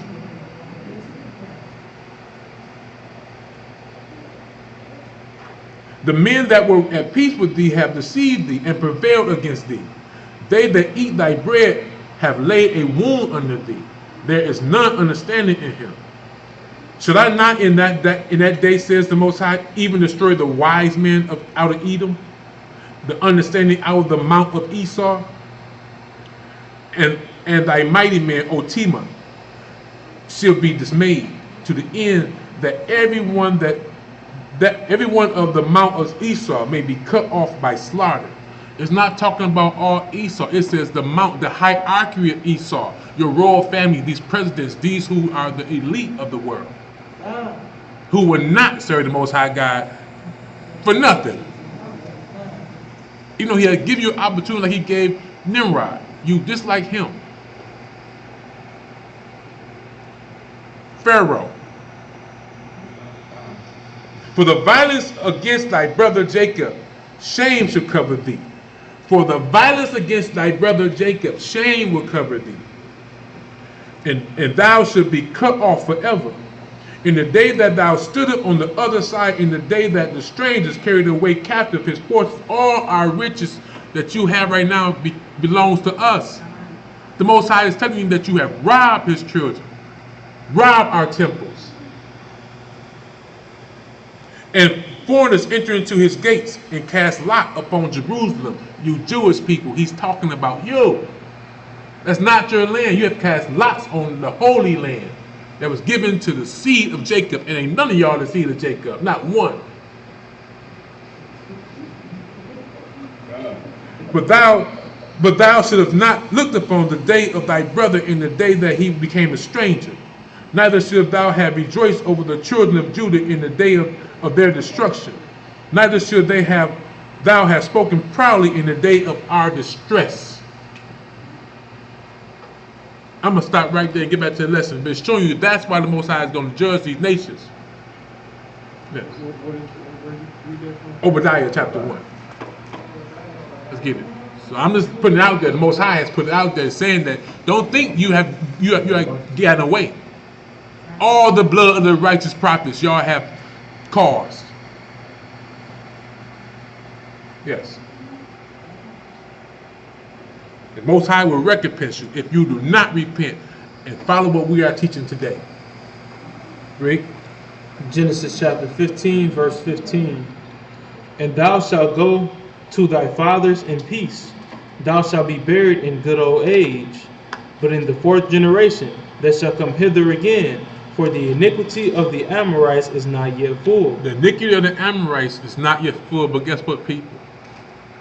It's at a head right now. I was telling my wife earlier today. I said when you see this nation putting before the children of the Most High God, a drag queen in the preschools, in these schools, to teach them sodomatology, or how you want to say it. You know what I'm saying? I've created another word. The ways of sodomites. This iniquity of the nations are at a head. The Messiah is coming.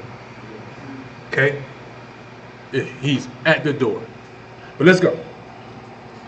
And it came to pass that when the sun went down and it was dark, behold, a smoking furnace and a burning lamp that passed between those pieces. Showing the presence of the Most High with Abraham. And that's in the same day, the Most High made a covenant with Abram, saying, Covenant with Abraham. Go ahead. Unto thy seed have I given this land, from the river of Egypt unto the great river, the river Euphrates. And to the river of Egypt. So that most of Egypt belongs to us. So when the Messiah, when Joseph and Mary was told to go to Egypt, they weren't going to a foreign land, they was going to their own land. Most of Africa belongs to the children of Israel. It's part of the land of Shem. Read. Next precept, the same book, Genesis chapter 17, starting at verse 1. So for those who newly started reading this Bible, or who have read the Bible, it's very important to go back to the beginning of Genesis chapter 1, verse 1, and read all the way consecutively through to Revelations. But we are giving you knowledge that will hopefully should help you understand why the Most High chose Abram. Okay? To make these covenants, these promises. Right? Let's go. And when Abram was 90 years old and 9, the Most High appeared unto Abram and said unto him, I am the Almighty God. Walk before me and be thou perfect. Walk before me and be thou perfect. That means do what I say, not what you want to do. As Messiah says, that he only did the things that was pleasing to the Most High. Abraham was counted righteous because he only did, matter of fact, the Bible said that whatever the Most High told Abraham, he didn't stagger at it. He did it. He did it. He didn't say, hold on, Most High, let me think about that. I got to work on that. He did it. Okay? And same thing goes for us. Most High said, don't do this, don't do that. He say, do this, do that. Okay? Read. And I will make my covenant between me and thee, and will multiply thee exceedingly. And Abram fell on his face, and God talked with him, saying, As for me, behold, my covenant is with thee, and thou shalt be a father of many nations. Neither shall thy name any more be called Abram, but thy name shall be Abraham, for a father of many nations have I made thee. And I will make thee exceeding fruitful, and I will make nations of thee, and kings shall come out of thee. Kings should come out of thee. So whenever they tell you that, no, you come from kings and queens, it's true. Because you're from the stock of Abraham, right? But Abraham comes from the seed of Shem. He don't come from Ham. He's not a so-called what they call today an African. And truthfully, there's really no such thing of an African. Because Most High never named people based off a continent or a landmass. That was called the land of Ham, where the children of Ham went to dwell. It's up at Canaan. Right? But he never made a covenant with Hamitic people. Come on in, bro. Come on in. Let's get it. Verse 7. And I will establish my covenant between me and thee, and thy seed after thee in their generations, for an everlasting covenant, to be a God unto thee, and to thy seed after thee. So it was not just to our father Abram, but to his children from his loins. Right? Now, Abraham would have more children than this, what's about to come before him. But the Most High is going to distinctly say which child this promise goes to. Read. And I will give unto thee and to thy seed after thee the land wherein thou art a stranger, all the land of Canaan, for an everlasting possession, and I will be their God. Now, I just said 1,000 times about the land of Canaan is wrongfully named. It should not be the land of Canaan. We know that Canaan stole. I'll get it later. Our land. So that's why when Moses was taking Abraham's children out of captivity, out of hard bondage from Egypt, the land of Mizraim, the Most High was taking his children to fulfill the promise that he made to Abraham. That's why he was telling them to go to this land. I will give you this land, see this land. All this land belongs to you and your seed. Right? So let's go. And God said unto Abram, and unto Abraham, thou shalt keep my covenant, therefore, thou and thy seed after thee in their generations. This is my covenant, which ye shall keep between me and you and thy seed after thee. Every man child among you shall be circumcised, and ye shall circumcise the flesh of your foreskin, and it shall be a token of the covenant betwixt me and you. And he so when we have children, a man child, right? The same way that I talked many times ago, and I said, when our women have give birth, that pain that he has given you from the sin of our mother Eve is a reminder of her sin. Remember that. When we have a child, that's a man child, 8 days old, this is a remembrance of the covenant that we're under. We're the people of the covenant. We are the people of the law. According to the scriptures, the Most High has only made his covenant with Jacob. Abraham, Isaac, and Jacob. He has not done so with any other nation. But when we do this, this is a remembrance of the covenant that we're in. Right now, people just do it because it's a tradition. But now we know who we are and what's required of us. For those who are in the audience, it's a remembrance of the covenant that our God made with our father Abraham. Read. Verse 12, and he that is 8 days old shall be circumcised among you, every man child in your generations, he that is born in the house, or brought with money of any stranger, which is not of thy seed. He that is born in thy house, and he that is brought with the money, must needs be circumcised, and my covenant shall be in your flesh for an everlasting covenant. Now, he just talked about other people bought with money, or like the strangers that followed him had to be under the covenant, well, under the same rules. Because Most High said one law for all people, right? So the Gentiles that was amongst Abraham had to get circumcised too, to dwell with Abraham. They had followed the laws of the Most High God that Abraham served. But he said his covenant will be in Abram's flesh. Although the Gentiles had to be circumcised, the covenant did not go to the Gentiles. It still remained in Abram's flesh. See? One law for all people, but the covenant goes through Abram's flesh. His sperma, which the Messiah come from. Read.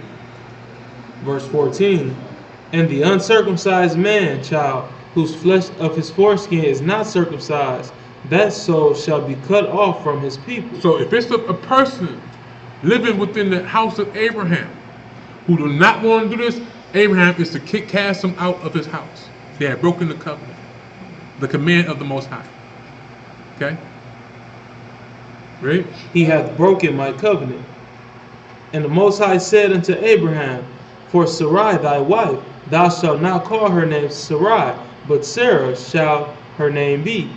And I will bless her, and give thee a son also of her. Yea, I will bless her, and she shall be a mother of nations. Kings of people shall be of her. Then Abraham fell upon his face. Now this time, remember, Abraham has a son already. 12 years old now. Ishmael. So he has a son already. 12 years old. Remember, Sarai gave her husband her handmaid, Hagar. She conceived. Abraham said, no, that covenant is going through Sarah. Read. Then Abraham fell upon his face and laughed, and said in his heart, shall a child be born unto him that is 100 years old? And shall Sarah that is 90 years old bear? And Abraham said unto God, oh, that Ishmael might live before thee. Like, give us Ishmael. Like, you know, I'm 100 years old. Not that he disbelieved the Most High, but like, I thought this was the promise. You said from my loins, from my bowels, that, you know, it will multiply as the stars of heaven. Read. And God said, Sarah thy wife shall bear thee a son indeed, and thou shalt call his name Isaac. And I will establish my covenant with him for an everlasting covenant, and with his seed after him. I will establish my covenant with him and his seed forever. Read. And as for Ishmael, I have heard thee. Behold, I have blessed him, and will make him fruitful, and will multiply him exceedingly. 12 princes shall he begot, and I will make him a great nation. Now here's the thing. Show you how true the Most High word is, right? Ishmael got his promise right now. He had 12 children, 12 princes, and they are wealthy today. What's that land over there? Where all the money at? Dubai. That's Ishmael. Mm-hmm. They blessed. Everybody who the Most High is blessed has got their promise. There's only one promise that's awaiting. Jacob's. Okay? But let's go. Verse 21. But my covenant will I establish with Isaac, which Sarah shall bear unto thee at this set time in the next year. And when you read in the New Testament, when it's talking about the difference between the child of the flesh, which is Ishmael, and the child of the spirit, the child of promise, which was Isaac. Okay? The child of flesh, because that was not the Most High's will, that was a fleshly desire. The child of the spirit and promise come from the Most High. That's his will. Sarah wanted to do that. That's the child of flesh, the bondwoman. We're children of the free woman, Sarah. Okay? Let's read. Next precept, the book of Genesis, chapter 21, verses 1 through 13. 1 through 13. Genesis chapter 21, verses 1 through 13.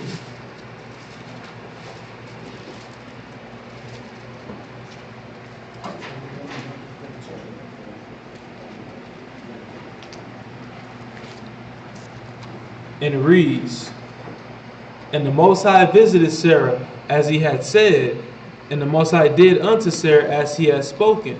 For Sarah conceived and bare Abraham a son in his old age, at the set time of which God had spoken to him. And Abraham called the name of his son that was born unto him, whom Sarah bare to him, Isaac. And Abraham circumcised his son Isaac, being 8 days old, as God had commanded him.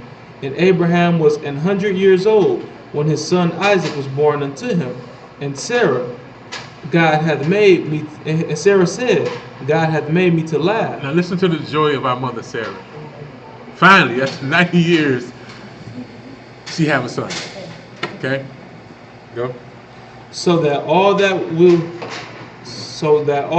that hear will laugh with me. And she said, who would have said unto Abraham that Sarah should have given children suck? For I have borne him a son in his old age. And the child grew and was weaned. And Abraham made a great feast the same day that Isaac was weaned. That's part of our tradition. When a man child is weaned, we should have a great feast for it. Let's go. And Sarah saw the son of Hagar, the Egyptian, which she had born unto Abraham, mocking. Now, this wasn't just mocking. When you get into the book of Jasher, also it shows you that they sought to destroy the child. Okay, I think Ishmael had his bow and arrow cocked back, trying to destroy the child. Okay, but let's go. Because Wherefore, just imagine how they felt. Hagar and Ishmael all this time thought that there was a promise, that this child was the promise. And 12 years later, this 9-year-old woman get knocked up. And remember, at this time, when you was 12 under the law, you was considered a man. Okay, so Ishmael is ready to receive his promises. How devastating this day was for this family. But let's go. verse 10. Wherefore she said unto Abraham, cast out this bondwoman and her son, for the son of this bondwoman shall not be heir with my son, even with Isaac. And the thing was very grievous in Abraham's sight because of his son. And God said unto Abraham, let it not be grievous in thy sight. You know, and that's something right there. Sorry, you know I do. It's showing you right here that the covenant and the promises would not be shared with no other nation. To cast out the bondwoman and her son, for that child would not be heir with my son. These are words from the Most High. So this is not years later after Christ, now the covenant promise as shared with other people. It's a promise to Abraham, Isaac, and Jacob and their seed. It's not a promise that it's for everybody in the world. He made this particular promise to this seed. Read. And the thing was very grievous in Abraham's sight because of his son.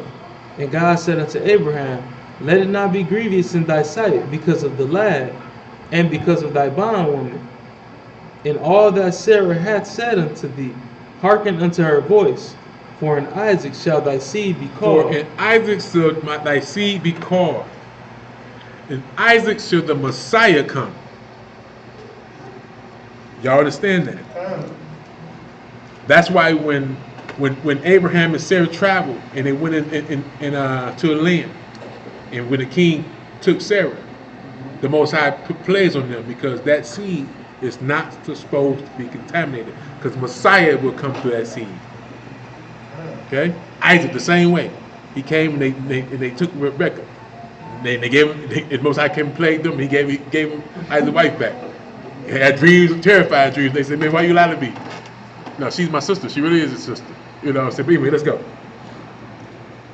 Verse 13. And also of the son of the bondwoman will I make a nation, because he is thy seed. See? He's blessed Ishmael greatly. Right?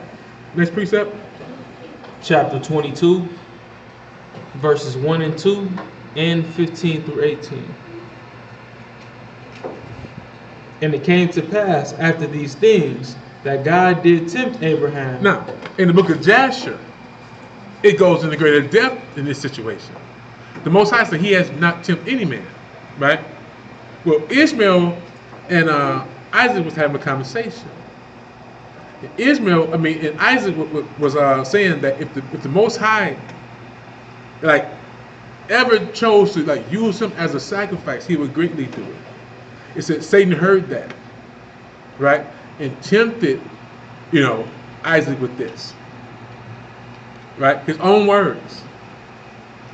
So it says that when this occurrence happened, Isaac even told his father, make sure that everything was bound right, so he didn't defile the sacrifice, right? Showing you how he was obedient, righteous, and loved the same God of his father. Okay, but let's go. And said unto him, Abraham. And he said, behold, here I am. And he said, take now thy son, thine only son Isaac, whom thou lovest, and get thee into the land of Moriah. Now we know that Abraham has another child. Most High said, thy only son. He said, yeah, I know about Ishmael. I'm going to bless him. But this is your son, whom I will make my covenant with, who the whole Bible is written about. This child and the seed that come from him is what the whole Bible is talking about. I'm not talking about Ishmael. From once Jacob is born, all you're going to read about is Jacob. Okay? So he know that Ishmael is this, I got him. I blessed him, but your only begotten son is Isaac. Okay? And I know it make a lot of them Abraham's mad, and they be going against our Bible because it's all fine when they get their blessings. But when it comes to their mother being cast out with their father, they got a problem with the Bible. It's been tainted. It wasn't tainted when y'all got your promises, though. And then y'all use our Bible to confirm your promises. But let's go. Let's read. And offer him there for a burnt offering upon one of the mountains which I will tell thee of. Drop down verse 15. You can drop down to verse 15. Now, this story right here, also Most High uses as a foreshadowing of what he was going to do with his son, the Messiah. Right? Sacrifice his son for his children. Iniquity. Okay? But let's go. And the angel of the Most High called unto Abraham out of heaven the second time, and said, Abraham had the blade about to slay his son. Okay, read. By myself have I sworn, said the Most High, for because thou hast done this thing, and hast not withheld thine only son, that in blessing I will bless thee, and in multiplying I will multiply thy seed as the stars of the heaven, and as the sands which is upon the seashore. And thy seed shall possess the gates of his enemies. And in thy seed shall all the nations of the earth be blessed, because thou hast obeyed my voice. Right? So it says that thy seed shall possess the gates of his enemies. It's talking about dominion. Okay? We have not ruled yet. Okay? Let's go. Next precept, Genesis chapter 25, verses 19 through 34.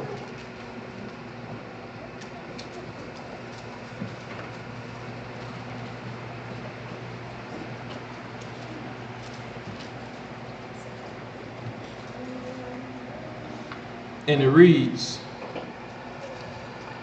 and these are the generations of Isaac, Abraham's son. Abraham begot Isaac, and Isaac was 40 years old when he took Rebekah to wife, the daughter of Bethuel the Syrian of Padan Aram, the sister to Laban the Syrian. And Isaac entreated the Most High for his wife, because she was barren.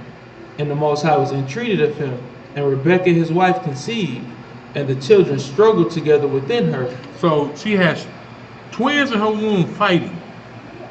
Okay? Now remember, Rebekah also know who her husband is and who his father is.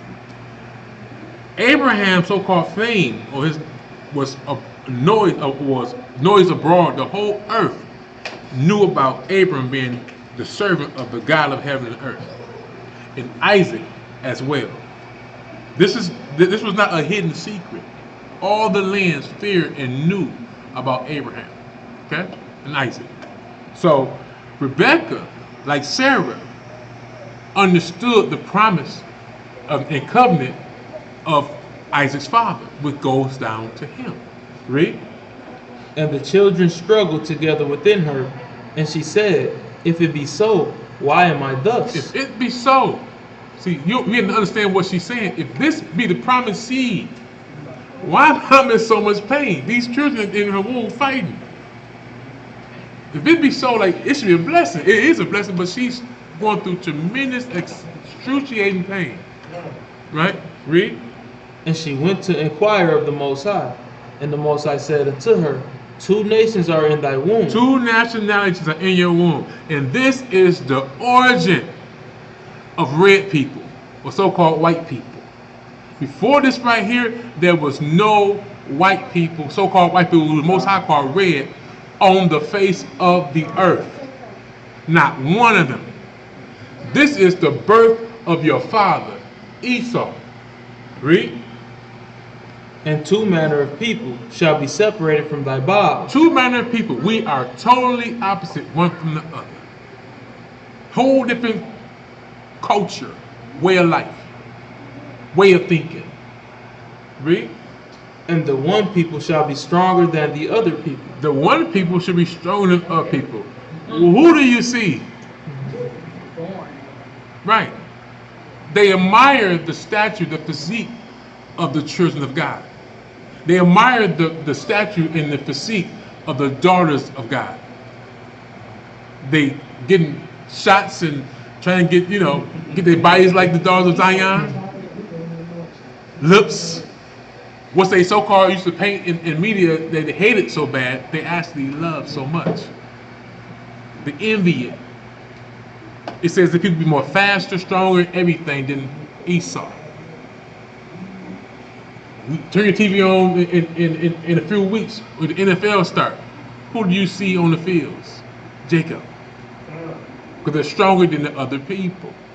The NBA just got finished a month or so or 2 months ago. Who you see on the court? Jacob. The prophecy of the Most High is true. Read. And the elder shall serve the younger. And the elder should serve the younger. That's what the churches are not teaching. This prophecy, the elder should serve the younger. That has not occurred yet. Now, was our father before this kings? Yes. But check this out though. Let's go. Read. Verse 24. And when her days to be delivered were fulfilled, behold, there were twins in her womb. See, so-called black people and white people come out the same womb. Newsflash. We come out the same womb. Okay? So for those who don't understand, I know it's newsflash, but we come out the same womb. There's no people more closely related to the children of God than the Caucasians. We have not been taught this in our history books. Remember, we came from apes or whatever. No, we come out the same womb. Okay? Read. And the first came out red, all over like an hairy garment. Red, like my hand, not white. Red. Red. There's no such thing as white people. There's no such thing as black people. I'm brown. Caucasians are red people according to the Most High. Okay? Especially the crying baby. Huh? Especially the crying baby. No. Look at your president. He's red. Compared to his shirt. You know what I mean? This is white. My garment is white. I've been here for 46 years. I have never seen a person look like my garment. Okay? Now let's go. And they called his name Esau. Esau, this is your father. This is your father's birth. Let's go. And after that came his brother out, and his hand took hold on Esau's heel, and his name was called Jacob. Name is called Jacob. He didn't mention the color of Jacob because Jacob looked like everybody else. But he made a distinction between the two. So in the last days we will know who's ruling. And I'm about to read that in a minute. And Isaac. No, I'm about to read this. Now, this comes out of the Apocrypha where it gives us more information on what the so-called Bible is saying. Because no one understood what it meant that Jacob prophetically held the hand of his big brother's heel.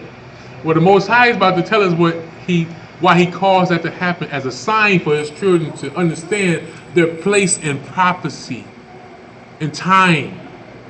Okay? 2nd Ezra chapter 6 verse 7 reads, Then answered I and said, What shall be the parting asunder of times? And when shall the end of the first and the beginning of it that followeth? Remember when the Messiah came and asked him about the times? Well, Ezra is asking the Most High too, right? So when shall the rulership of the first come to an end? The first child, Esau, right? And the one that followed to come, Jacob, right? Verse 8, And he said unto me, From Abraham unto Isaac, when Jacob and Esau were born, of him, Jacob's hand held first the heel of Esau. For Esau is the end of the world. So in the end of the world, the last kingdom, according to the book of Daniel, the man of Rome, the eagle. In the last days, Rome will be ruling before the kingdom of Israel destroy the kingdom of Esau. Okay? It says, for Esau is the end of the world, and Jacob is the beginning of it that follow it. Our kingdom is next. The Most High said in Deuteronomy 28:68 that this is our last time in servitude and we will never see it again. Okay? Let's go. Genesis 25, verse 26. And after that came his brother out, and his hand took hold on Esau's heel, and his name was called Jacob. And Isaac was 80 years old when he bare them. And the boys grew, and Esau was a cunning hunter, a man of the field, and Jacob was a plain man, dwelling in tents. Now check this out. I read the Bible 10 times in its entirety. I never knew what it meant by our father being a plain man. Do anybody know what that means? Our father was a plain man? No. Let's get it. Precept this thing, right? Where we at? Let's go to Job 1:1. When you precept it, it's showing you that Esau was a man of the field cutting wild out there. And our records show that Esau despised the God of his parents. Okay? But Jacob, let's go to Job 1:1. The precepts take you to this right here, describing our father.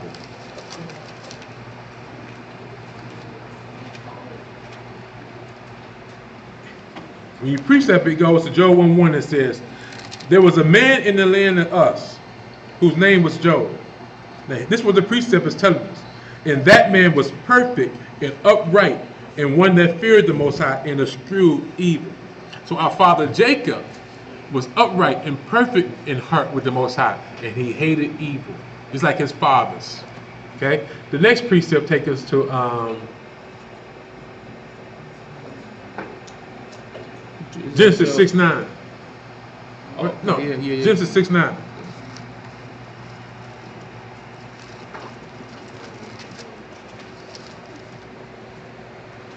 Be careful with I tell you that wordplay, how these Nazarites has put words in this Bible to hide certain things from us. But our father Jacob, as we know already, was righteous, one that feared the Most High.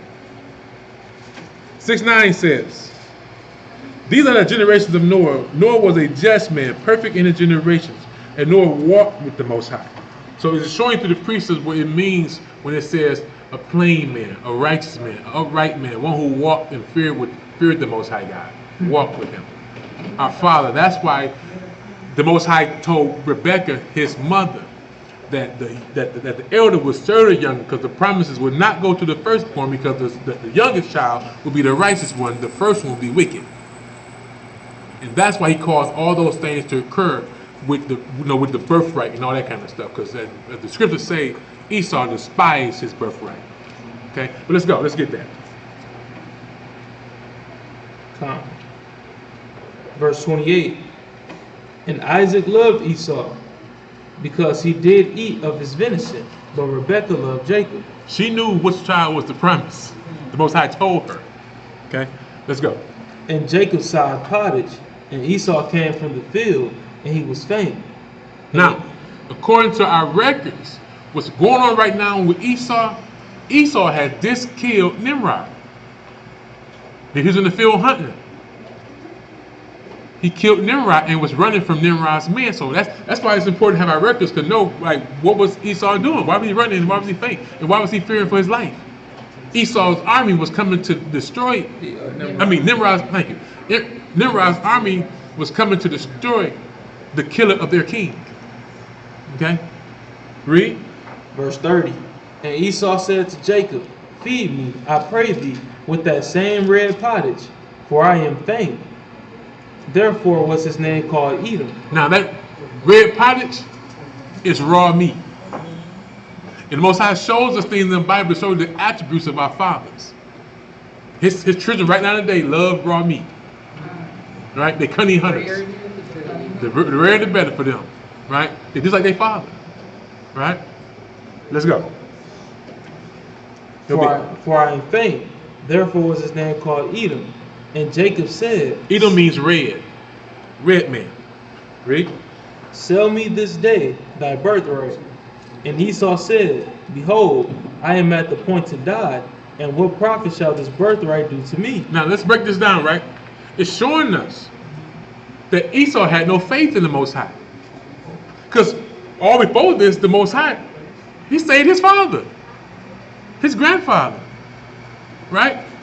Because our God delivered us from the hand of our enemies if we have faith in him and are obedient. Esau never had faith in the Most High. That's why he says, I'm about to die. What profit is my birthright? It means everything. Your granddaddy didn't function like that. Your father didn't function like that. Esau trusted in himself and his gods, not the Most High. Okay? Read. And Jacob said, Swear to me this day. And he swore unto him, and he sold his birthright unto Jacob. Then Jacob gave Esau bread and pottage of lentils, and he did eat and drink, and rose up and went his way. Thus Esau despised his birthright. Esau despised his birthright. He wasn't worthy of it. So the Most High gave it to the promised child. He knew ahead of time who would do what. And just as the scriptures say, as same way that he did Pharaoh, he rose Pharaoh up to show the world his great might and power.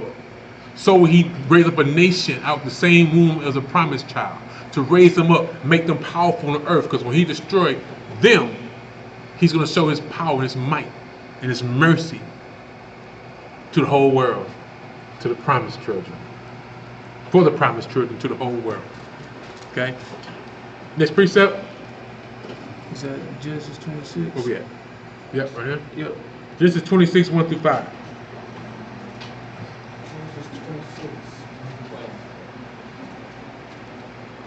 And it reads, And there was a famine in the land, besides the first famine that was in the days of Abraham. And Isaac went unto Abimelech, king of the Philistines, unto Gerar. And the Most High appeared unto him, and said, Go not down into Egypt, dwell in the land which I shall tell thee of. Sojourn in this land, and I will be with thee, and I will bless thee. For unto thee and unto thy seed I will give all these countries, and I will perform the oath which I swear unto Abraham thy father. See? All these countries. Like, don't go where you think, like, at this time, Egypt was like paradise. Okay? There's a famine in the land. So Isaac naturally was going to go where, there's food stuff. So I said, no, you go where I tell you to go. And I will bless thee, give you all these countries, showing that Egypt is part of our land. Okay? Is our land. All these countries will I give to your seed. We are the seed. We have a true inheritance, people. This is not a fairy tale. This is true. Read. Verse 4, And I will make thy seed to multiply as the stars of heaven, and I will give unto thy seed all these countries, and in thy seed shall all nations of the earth be blessed, because that Abraham obeyed my voice, See? and kept my charge, my commandments, my statutes, and my laws. That's why we're the chosen people, because our father Abraham was righteous and kept the Most High's ways, his laws, statutes, and commandments. The Most High loved him. Next precept. Genesis chapter 27. Verse 28 and 29.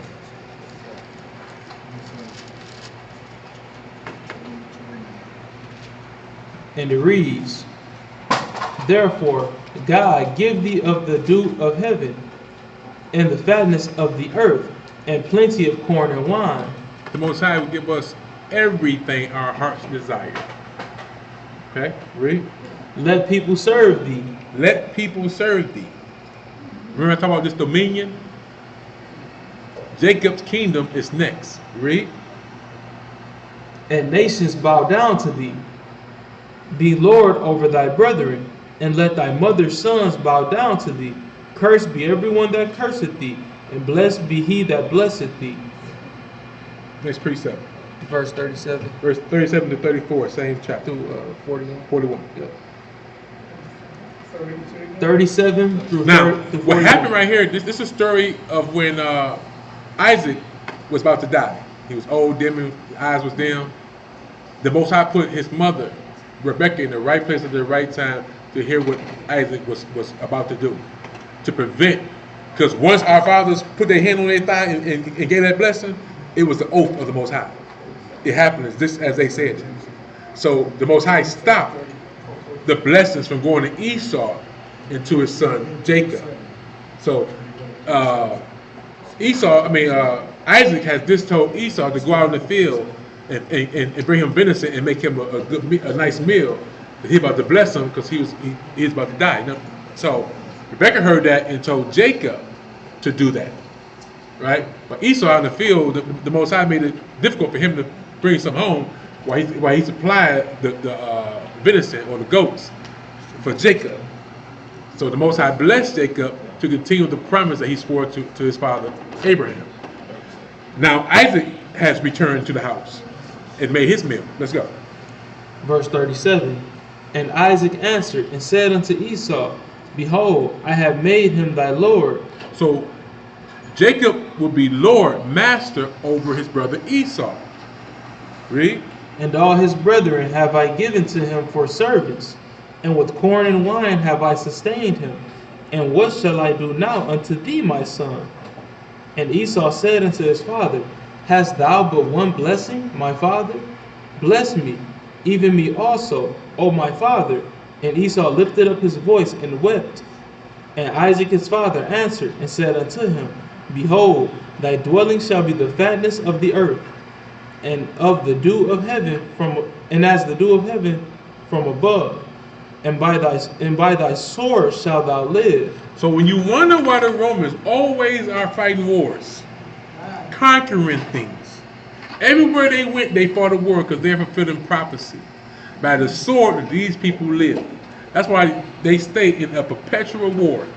Because this is prophecy. They can't get around it. They came on here in war. Now he's still in war. Everywhere they go, it's war. It's war. It's conquering. Everything they get, they would get by blood through the act of war. Read. And by thy sword shalt thou live, and shalt serve thy brother. And it shall come to pass when thou shalt have the dominion that... So it shall come to pass. Now he said you will serve your brother. We just read that about the hand and the heel, right? But it come a time when you will have dominion. This is their dominion right now. Read. That thou shalt break his yoke from off thy neck. And Esau hated Jacob because of the blessing wherewith his father blessed him. And that's why what people consider now racism exists. The Bible says that a child has the same mindset of his father. For his desires his son will carry out. And through the Bible you see Esau has perpetually, generation after generation, tried to destroy his brother Jacob. Because of the hatred of their father. Read. And Esau said in his heart, The days of mourning for my father are at hand. Then will I slay my brother Jacob. To get the kingdom. That's why I said, be prepared, my people. They're about to come at us. Okay? Next precept. Deuteronomy 33. Deuteronomy 33, verse 26 and 29. Deuteronomy 33. Verses 26 through 29. 33. Chapter 33. Yeah.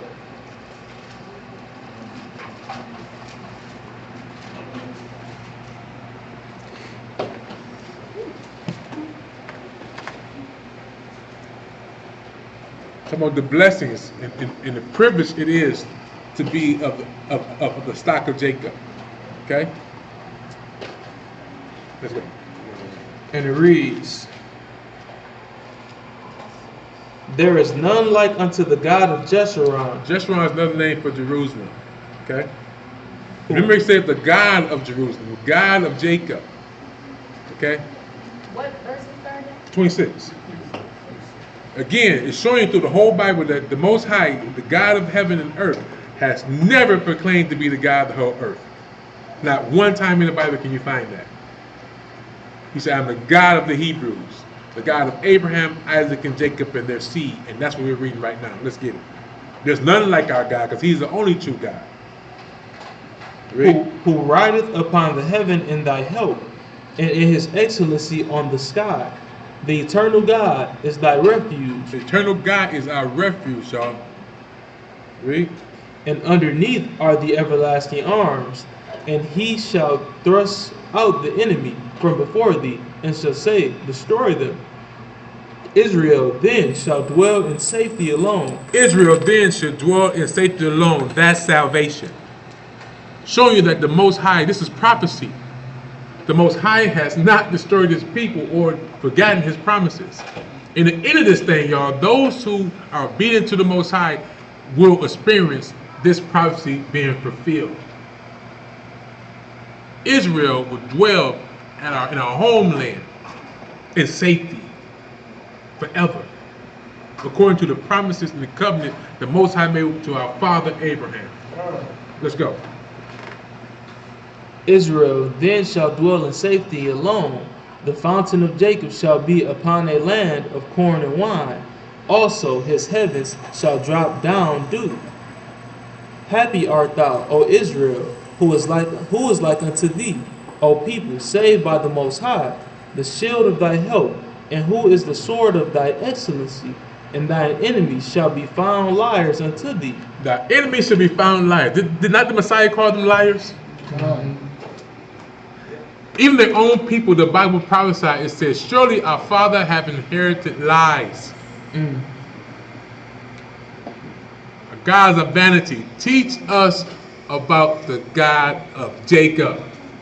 Showing you again that even in the end of this thing, the Gentiles must come to Jacob to get taught the truth about the God of Jacob, the God of Abraham, Isaac, and Jacob, to get everlasting life in our kingdom.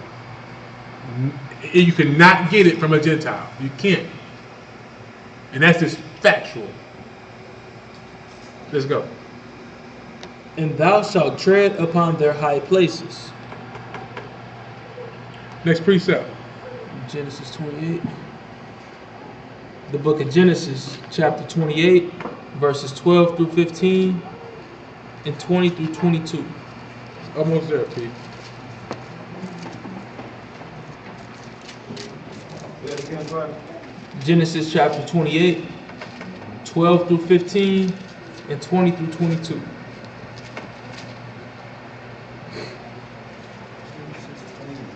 Verse 12.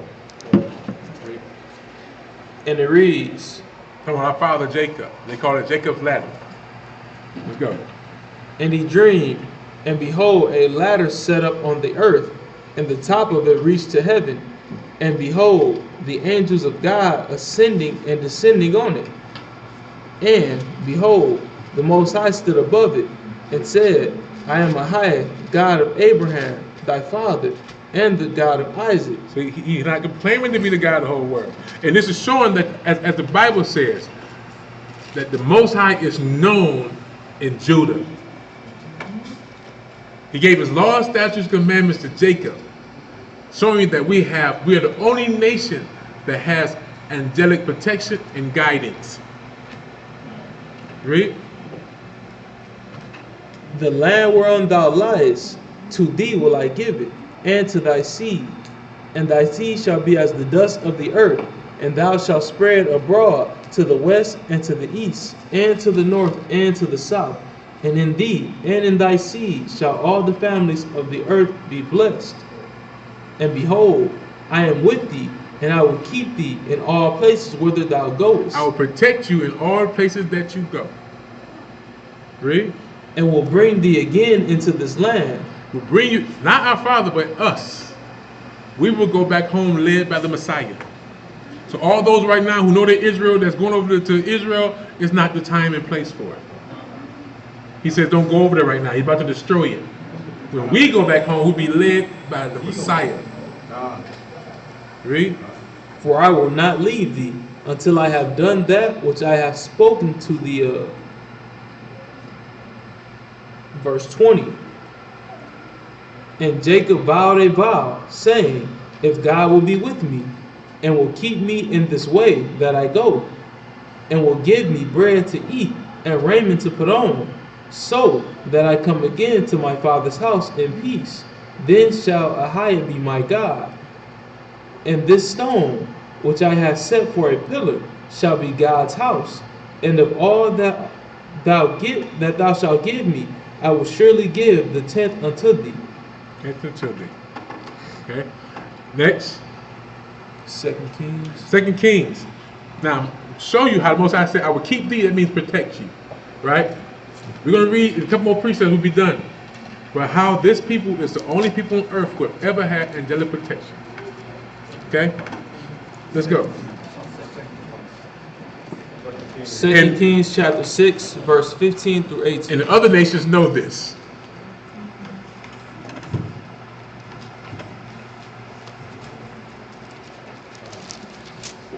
Dealing with Elijah. Well, let's go. 6 what?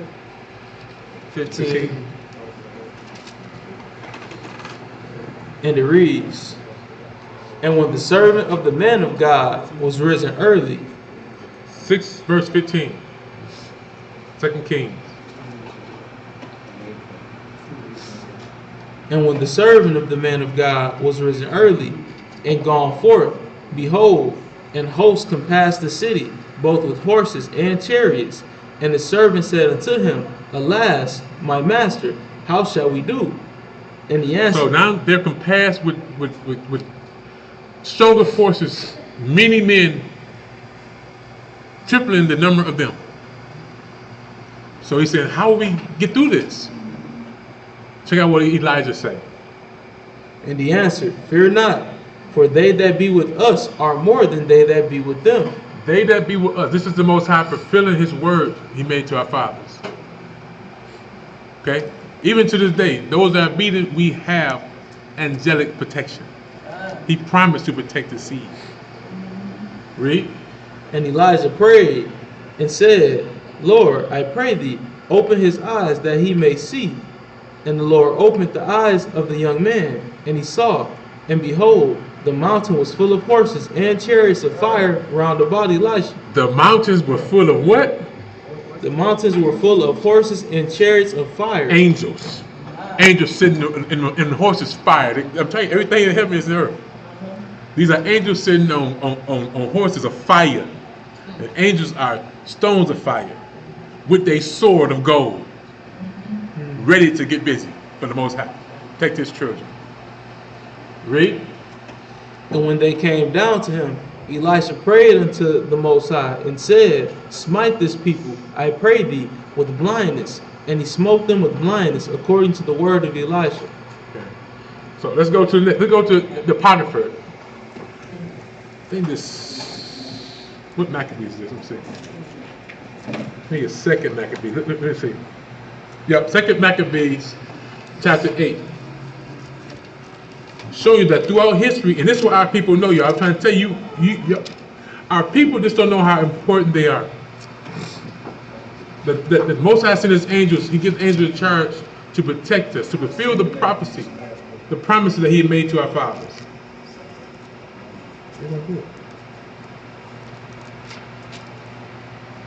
There we go. Just like if he didn't send the Messiah down, who people don't understand, that was who was with Abraham in the fire.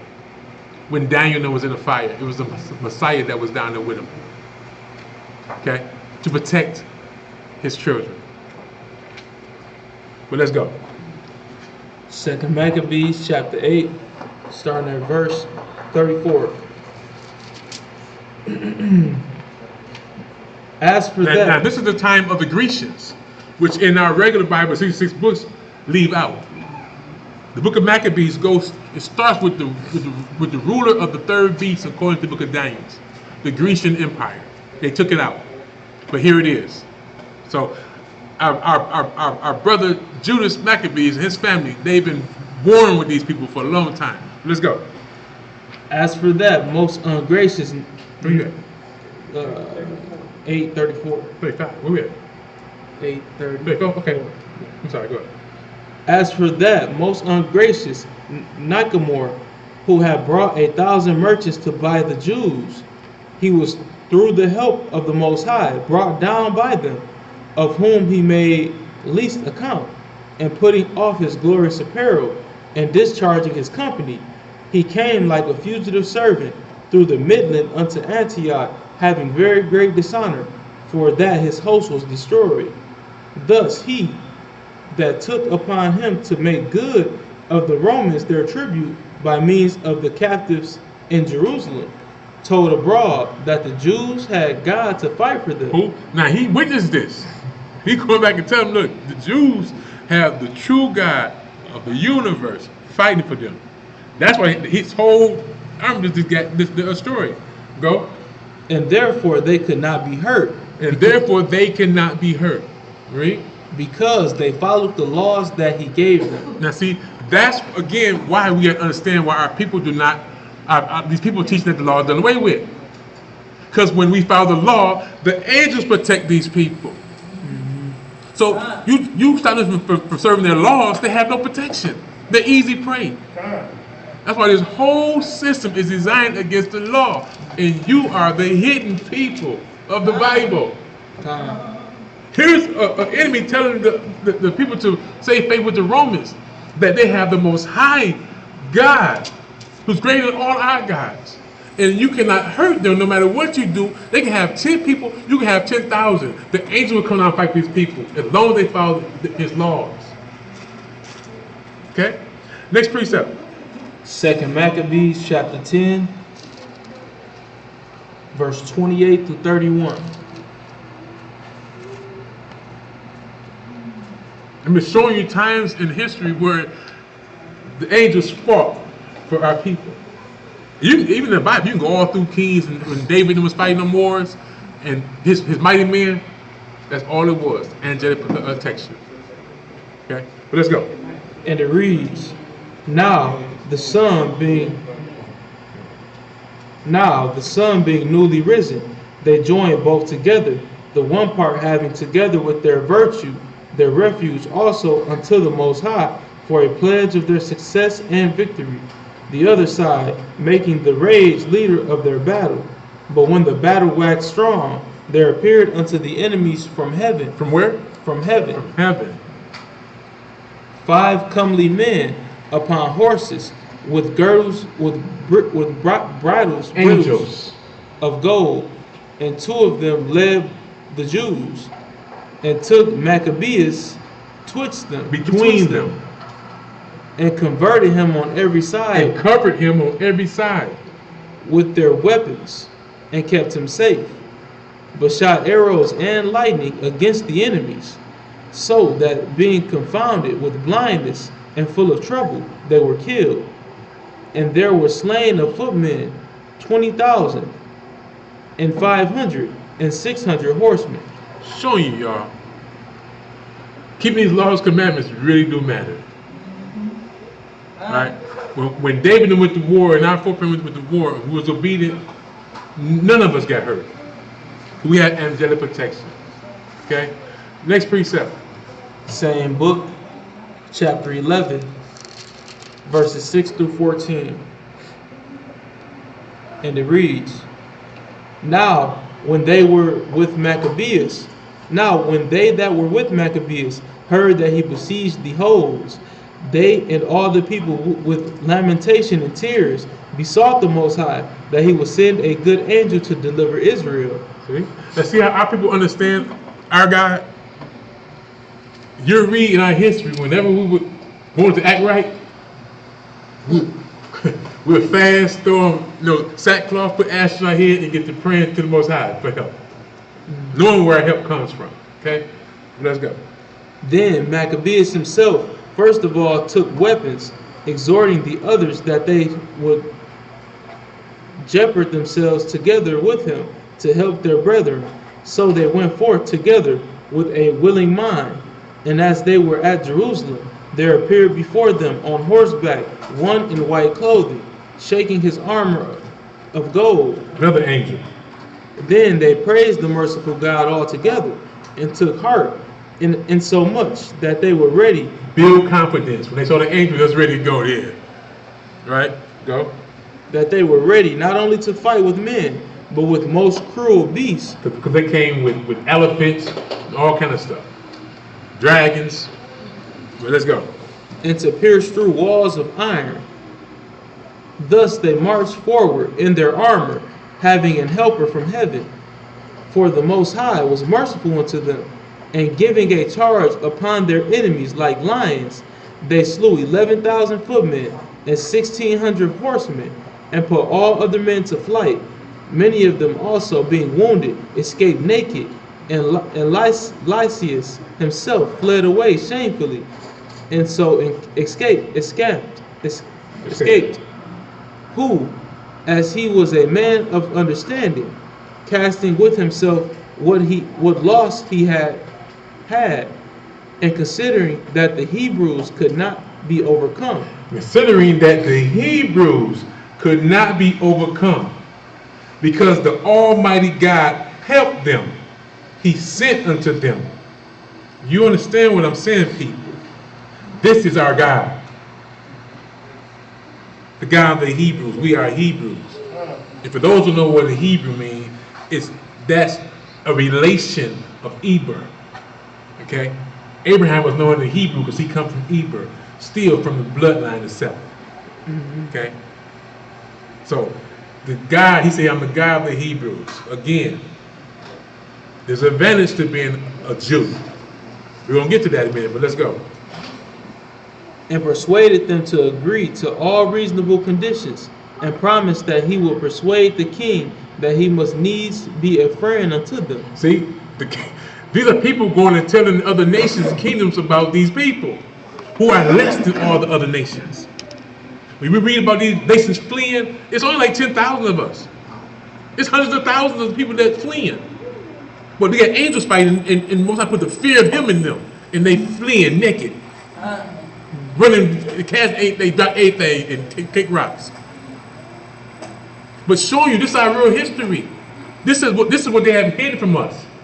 Who we really are, who our God really is, how he operates. That's why I said it's impossible to learn about the God of the Hebrews only by reading the New Testament.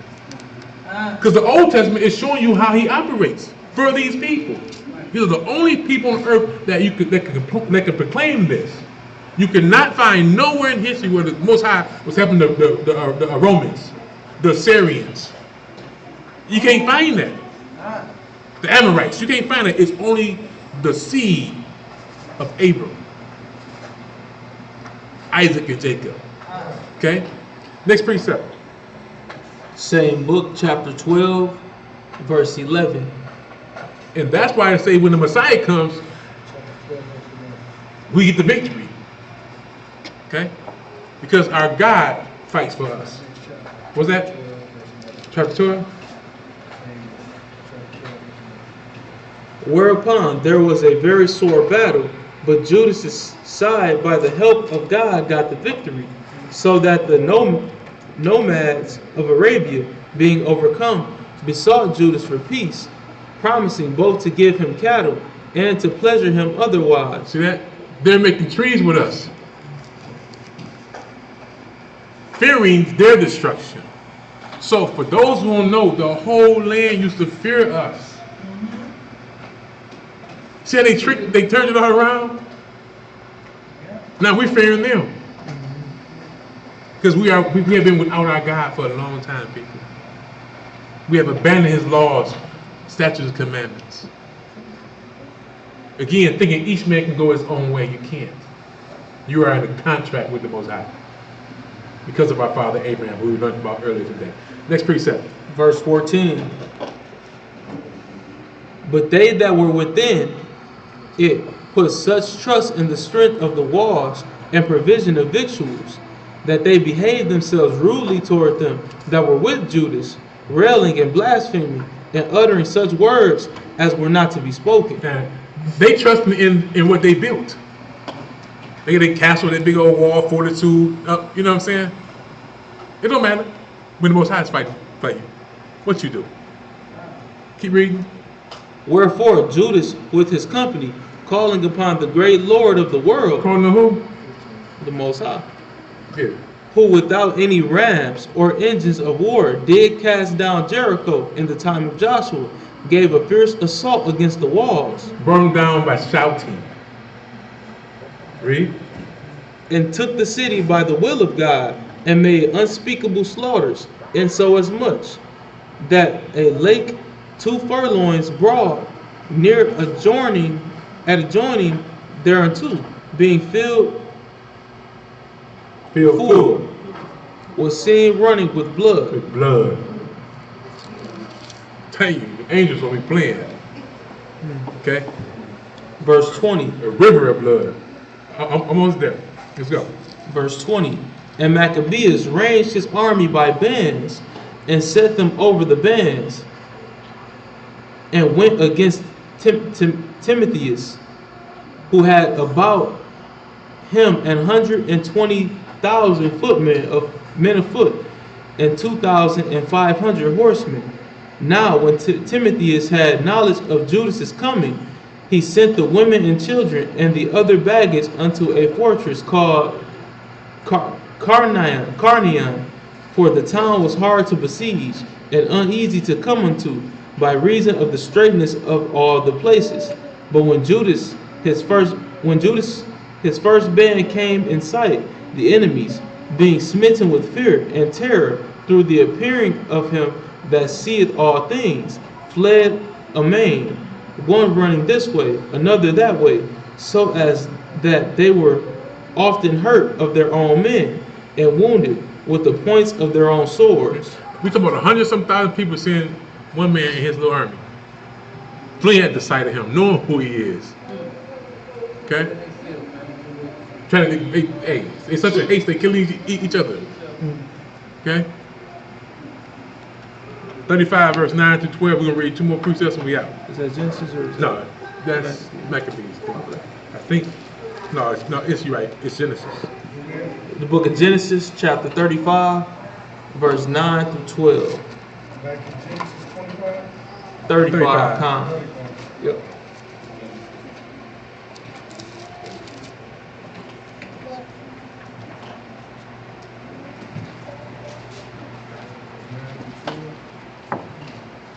And it reads,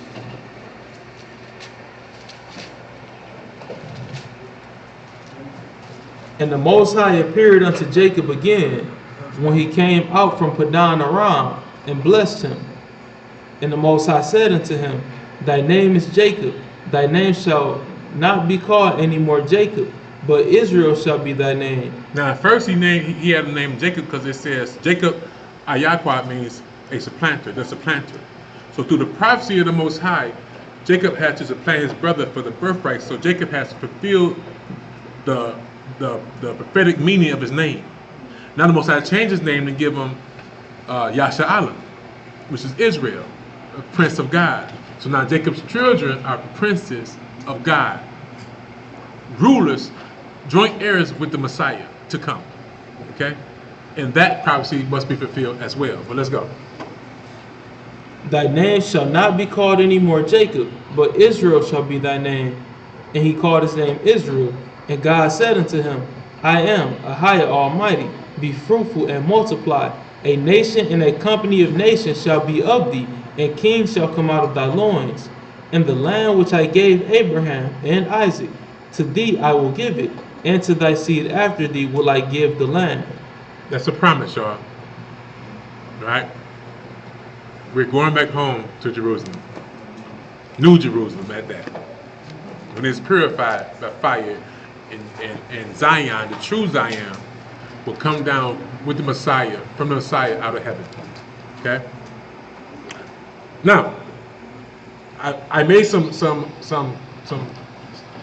statements earlier. Right? And always the precept, we want to back it up. The next precept, the book of Romans, chapter 3, verses 1 and 2. So, the Bible asks, after so many people say that, no, it don't matter who we are, right? They created such thing called spiritual Israelites, which is not in the Bible. This is a bloodline of people. What advantage then have the Jew? Or what profit is there of circumcision? What profit is there of the covenants of the Most High through his law, through his people, Abraham, Isaac, and Jacob, and their seed? Much every way, chiefly because that unto them were committed the oracles of the Most High. He gave us his laws to teach the laws. He gave us the laws to follow them and learn his ways and do them, and to teach other people. He has not dealt so with any other nation. No nation outside of Jacob has he entrusted his writings, his word. And for all those today who are teaching out of this Bible that are not of Israel, it's an abomination to the Most High God. And that's the word of the Most High. So for all those who have gone to these theological seminary schools and learned from these Gentiles, these Jewish people, you have learned from your enemies. All religions come from the other nations. They are not of the Most High God. You are the people of the law. This is your Bible. A Gentile has no authority, according to the Most High, to teach you anything about the God of the Hebrews.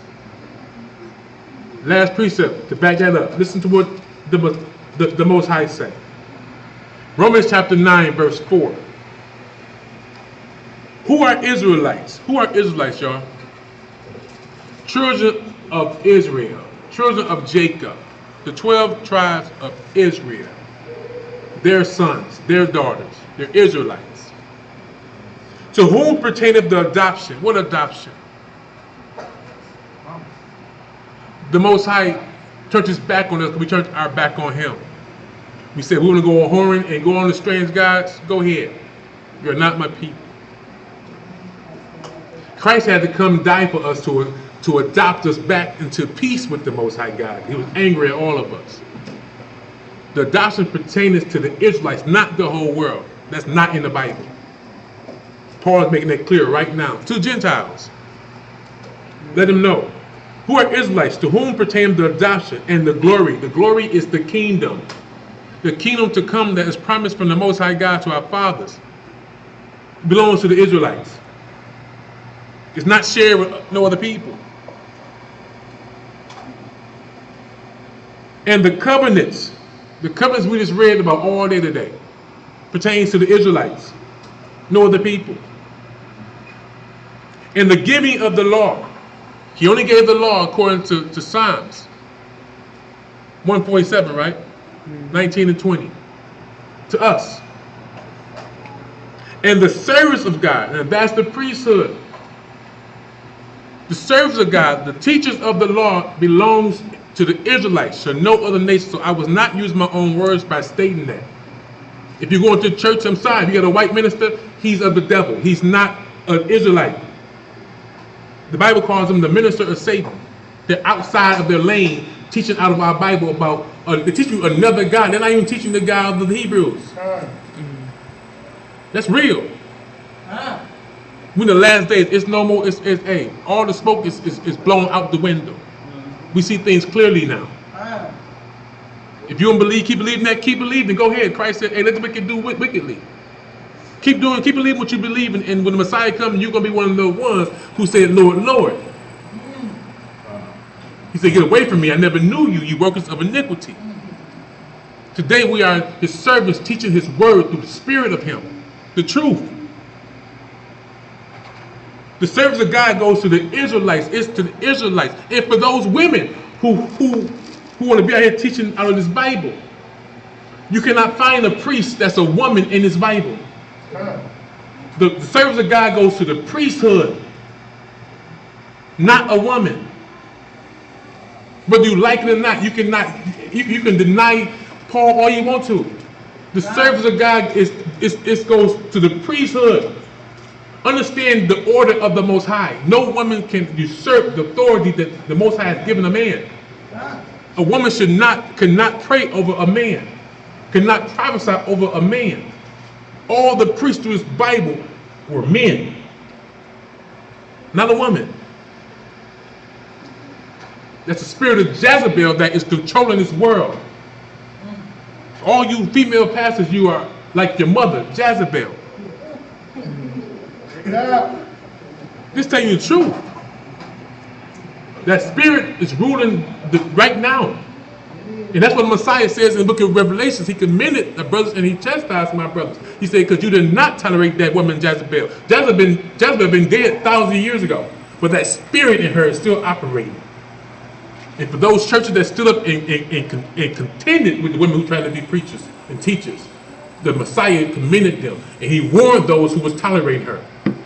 And today, in the last days, we will not stand for that because that's not of the order of the Most High God. The priesthood is of men.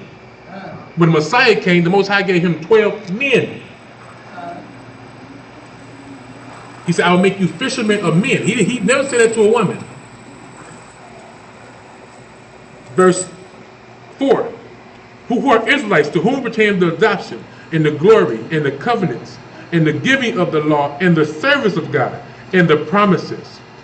Whose are the fathers, Abraham, Isaac, and Jacob, and of whom, as concerning the flesh, the Messiah came. So the Messiah came for the Israelites because they was under the law. He came under the law for those who were under the law. Who is over all, the Most High blessed forever. Now, let's just get this last part. Verse 6. Not as though the word of God have taken none effect, for they are not all Israel which are of Israel. So just because you are Israelite does not mean like in the past times, like our fathers came out of Egypt, all of us came out, the wicked and the righteous. Only if you are obedient. It says through your obedience you will manifest who child you are. You're Israel, you're obedient, you're a servant, you're a child of the Most High. If you're Israel, you're disobedient, you are a son of Satan or a daughter of Satan, according to the scriptures. Okay? This kingdom will be a fight. Verse 7. Neither because they are the seed of Abraham are they all children, but in Isaac shall thy seed be called. Isaac was righteous. That's what it's saying. And the Gentiles try to take this scripture and try to say he got new people, and because they take what the Messiah says that he came for his own, what does it say? He came for his own. Accepted him, not rejected him. Yeah, but his own we rejected him. No, we're reading about some right now who did not reject him. So Israelites still exists. Okay. Verse 9, for this is the word of promise. At this time will I come, and Sarah shall have a son. And not only this, but when Rebekah also had conceived by one, even to our father Isaac. For the children being not yet born, neither having done any good or evil, that the purpose of God according to election might stand, not of works, but of him that calleth. It was said to her, the elder should serve the younger. Our kingdom is nigh. 13. As it is written, Jacob have I loved, but Esau have I hated. And that don't mean because the Most High said hate Esau that we have the right to hate these white people. The Messiah told us to love our enemy. If he's thirsty, give him drink. You're not the Most High. The Most High hate Esau because of what he has done to Jacob and how he's created this whole world against his law.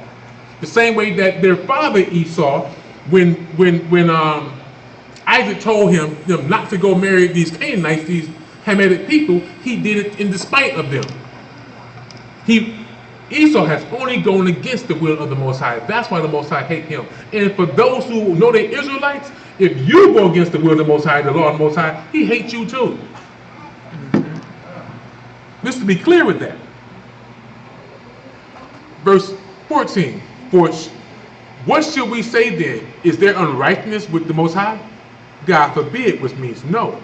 For he said unto Moses, I will have mercy on whom I will have mercy, and I will have compassion on whom I will have compassion. He has the right to do what he wants to do. He's the creator. Okay? 16. So then it is not of him that willeth, nor of him that runneth, but of God that showeth mercy. For the scripture said unto Pharaoh, even for this same purpose have I raised thee up, that I may show my power in thee, and that my name might be declared throughout all the earth. And that's why he has raised up Esau. For the same reason. Esau has the same spirit operating him that Pharaoh did. The Most High has made him mighty.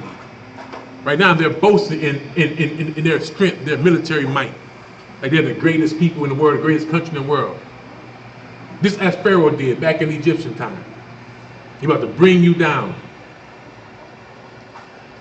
18. Therefore have he mercy on whom he will have mercy, and whom he will harden.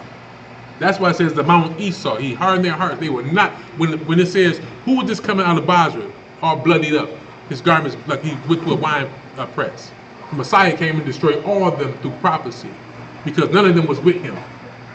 Not one of them. The whole hierarchy of Esau is against the Most High. So Esau have an opportunity to be in our kingdom as servants in a wonderful kingdom, have eternal life. That's a fact. So those who teaching that lie, quit teaching that lie. Gentiles will be in our kingdom. We will not be all Israelites in our kingdom, but the rulership goes to Israel. That's just what the Most High says. Verse 19. Thou wilt say then unto me, why doeth he yet find fault? For who has resisted his will? Nay, but, O man, who art thou that repliest against God? Should a thing formed say to him that formed it, why hast thou made thus?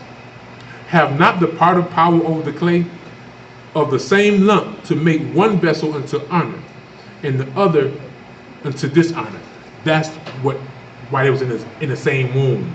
They make one an honorable vessel, and one a dishonorable vessel.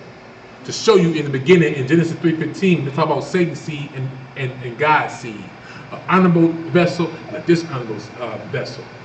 To show you what wickedness look like and what righteousness look like. So we have a choice to make, each and every one of us, to do wickedly as the wicked do, or righteously as the righteous do.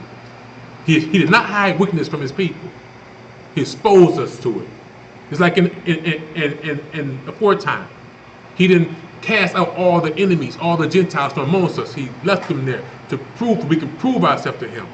Who do we really love? Do we love him or ourselves? Verse 22. For if God, willing to show his wrath, which he's about to do, and to make his power known, endureth with much long suffering the vessels of wrath fitting to destruction. This thing is real. For those who wondering why it's continuing to go on like it's going on, we just read that. Let me read it again. What if God, willing to show his wrath, because he said he'd be glorified in his children, and the whole world would know that it's because it's him that's doing this when he do his thing in earth, and to make his power known, endureth much long suffering the vessels of wrath fitting to destruction, in that he might make known the riches of his glory of the vessels of mercy, which he hath before prepared unto glory. The whole world will know who his true children are in the earth. He will show them mercy. These people who've been crackheads and prostitutes and the worst of the earth. He will raise them up like he raised Joseph out of the dungeon into kingship. He will cleanse us up. He said, come to me with your sin scarlet and I'll make them white as snow. So no matter how a person lives or what they're doing, the Most High has the power to change his children, if they have an ear to hear. Even us, whom he hath called, not of Jews only, but also the Gentiles. And this is for them Israelites who hate the Gentiles. As says also in OC, I will call them my people, which were not my people, and her beloved, which was not beloved. And it shall come to pass that in the place where it was said unto them, ye are not my people, there should be called the children of the living God. Today we are known, it's been said that we are the children of the living God. We're not Africans. Esaias also crieth concerning Israel. Now he talked about helping out the Gentiles just a minute ago, but now he's getting back to the meat of it, right? Esaias also crieth concerning Israel.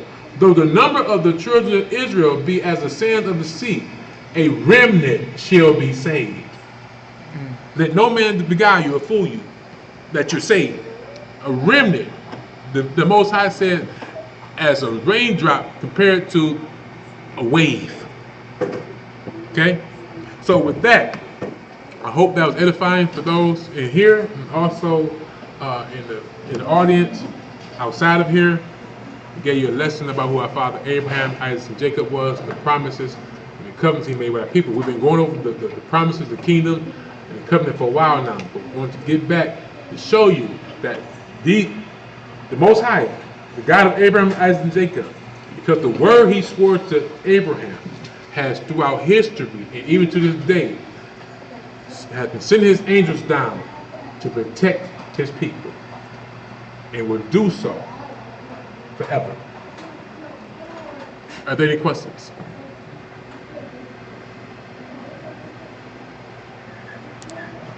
Are there any questions? Anybody ready to eat? Tired of me talking? Yes. Where we get the book from? What book? Book, Amazon. I got all my books from Amazon. You can't go to, I know, I tried to go years ago to Barnes and Nobles. You can go there and buy you the Queen James Bible, but that's about it. Queen's hands, but You know what I'm saying? yeah, got Is there any questions on the Facebook?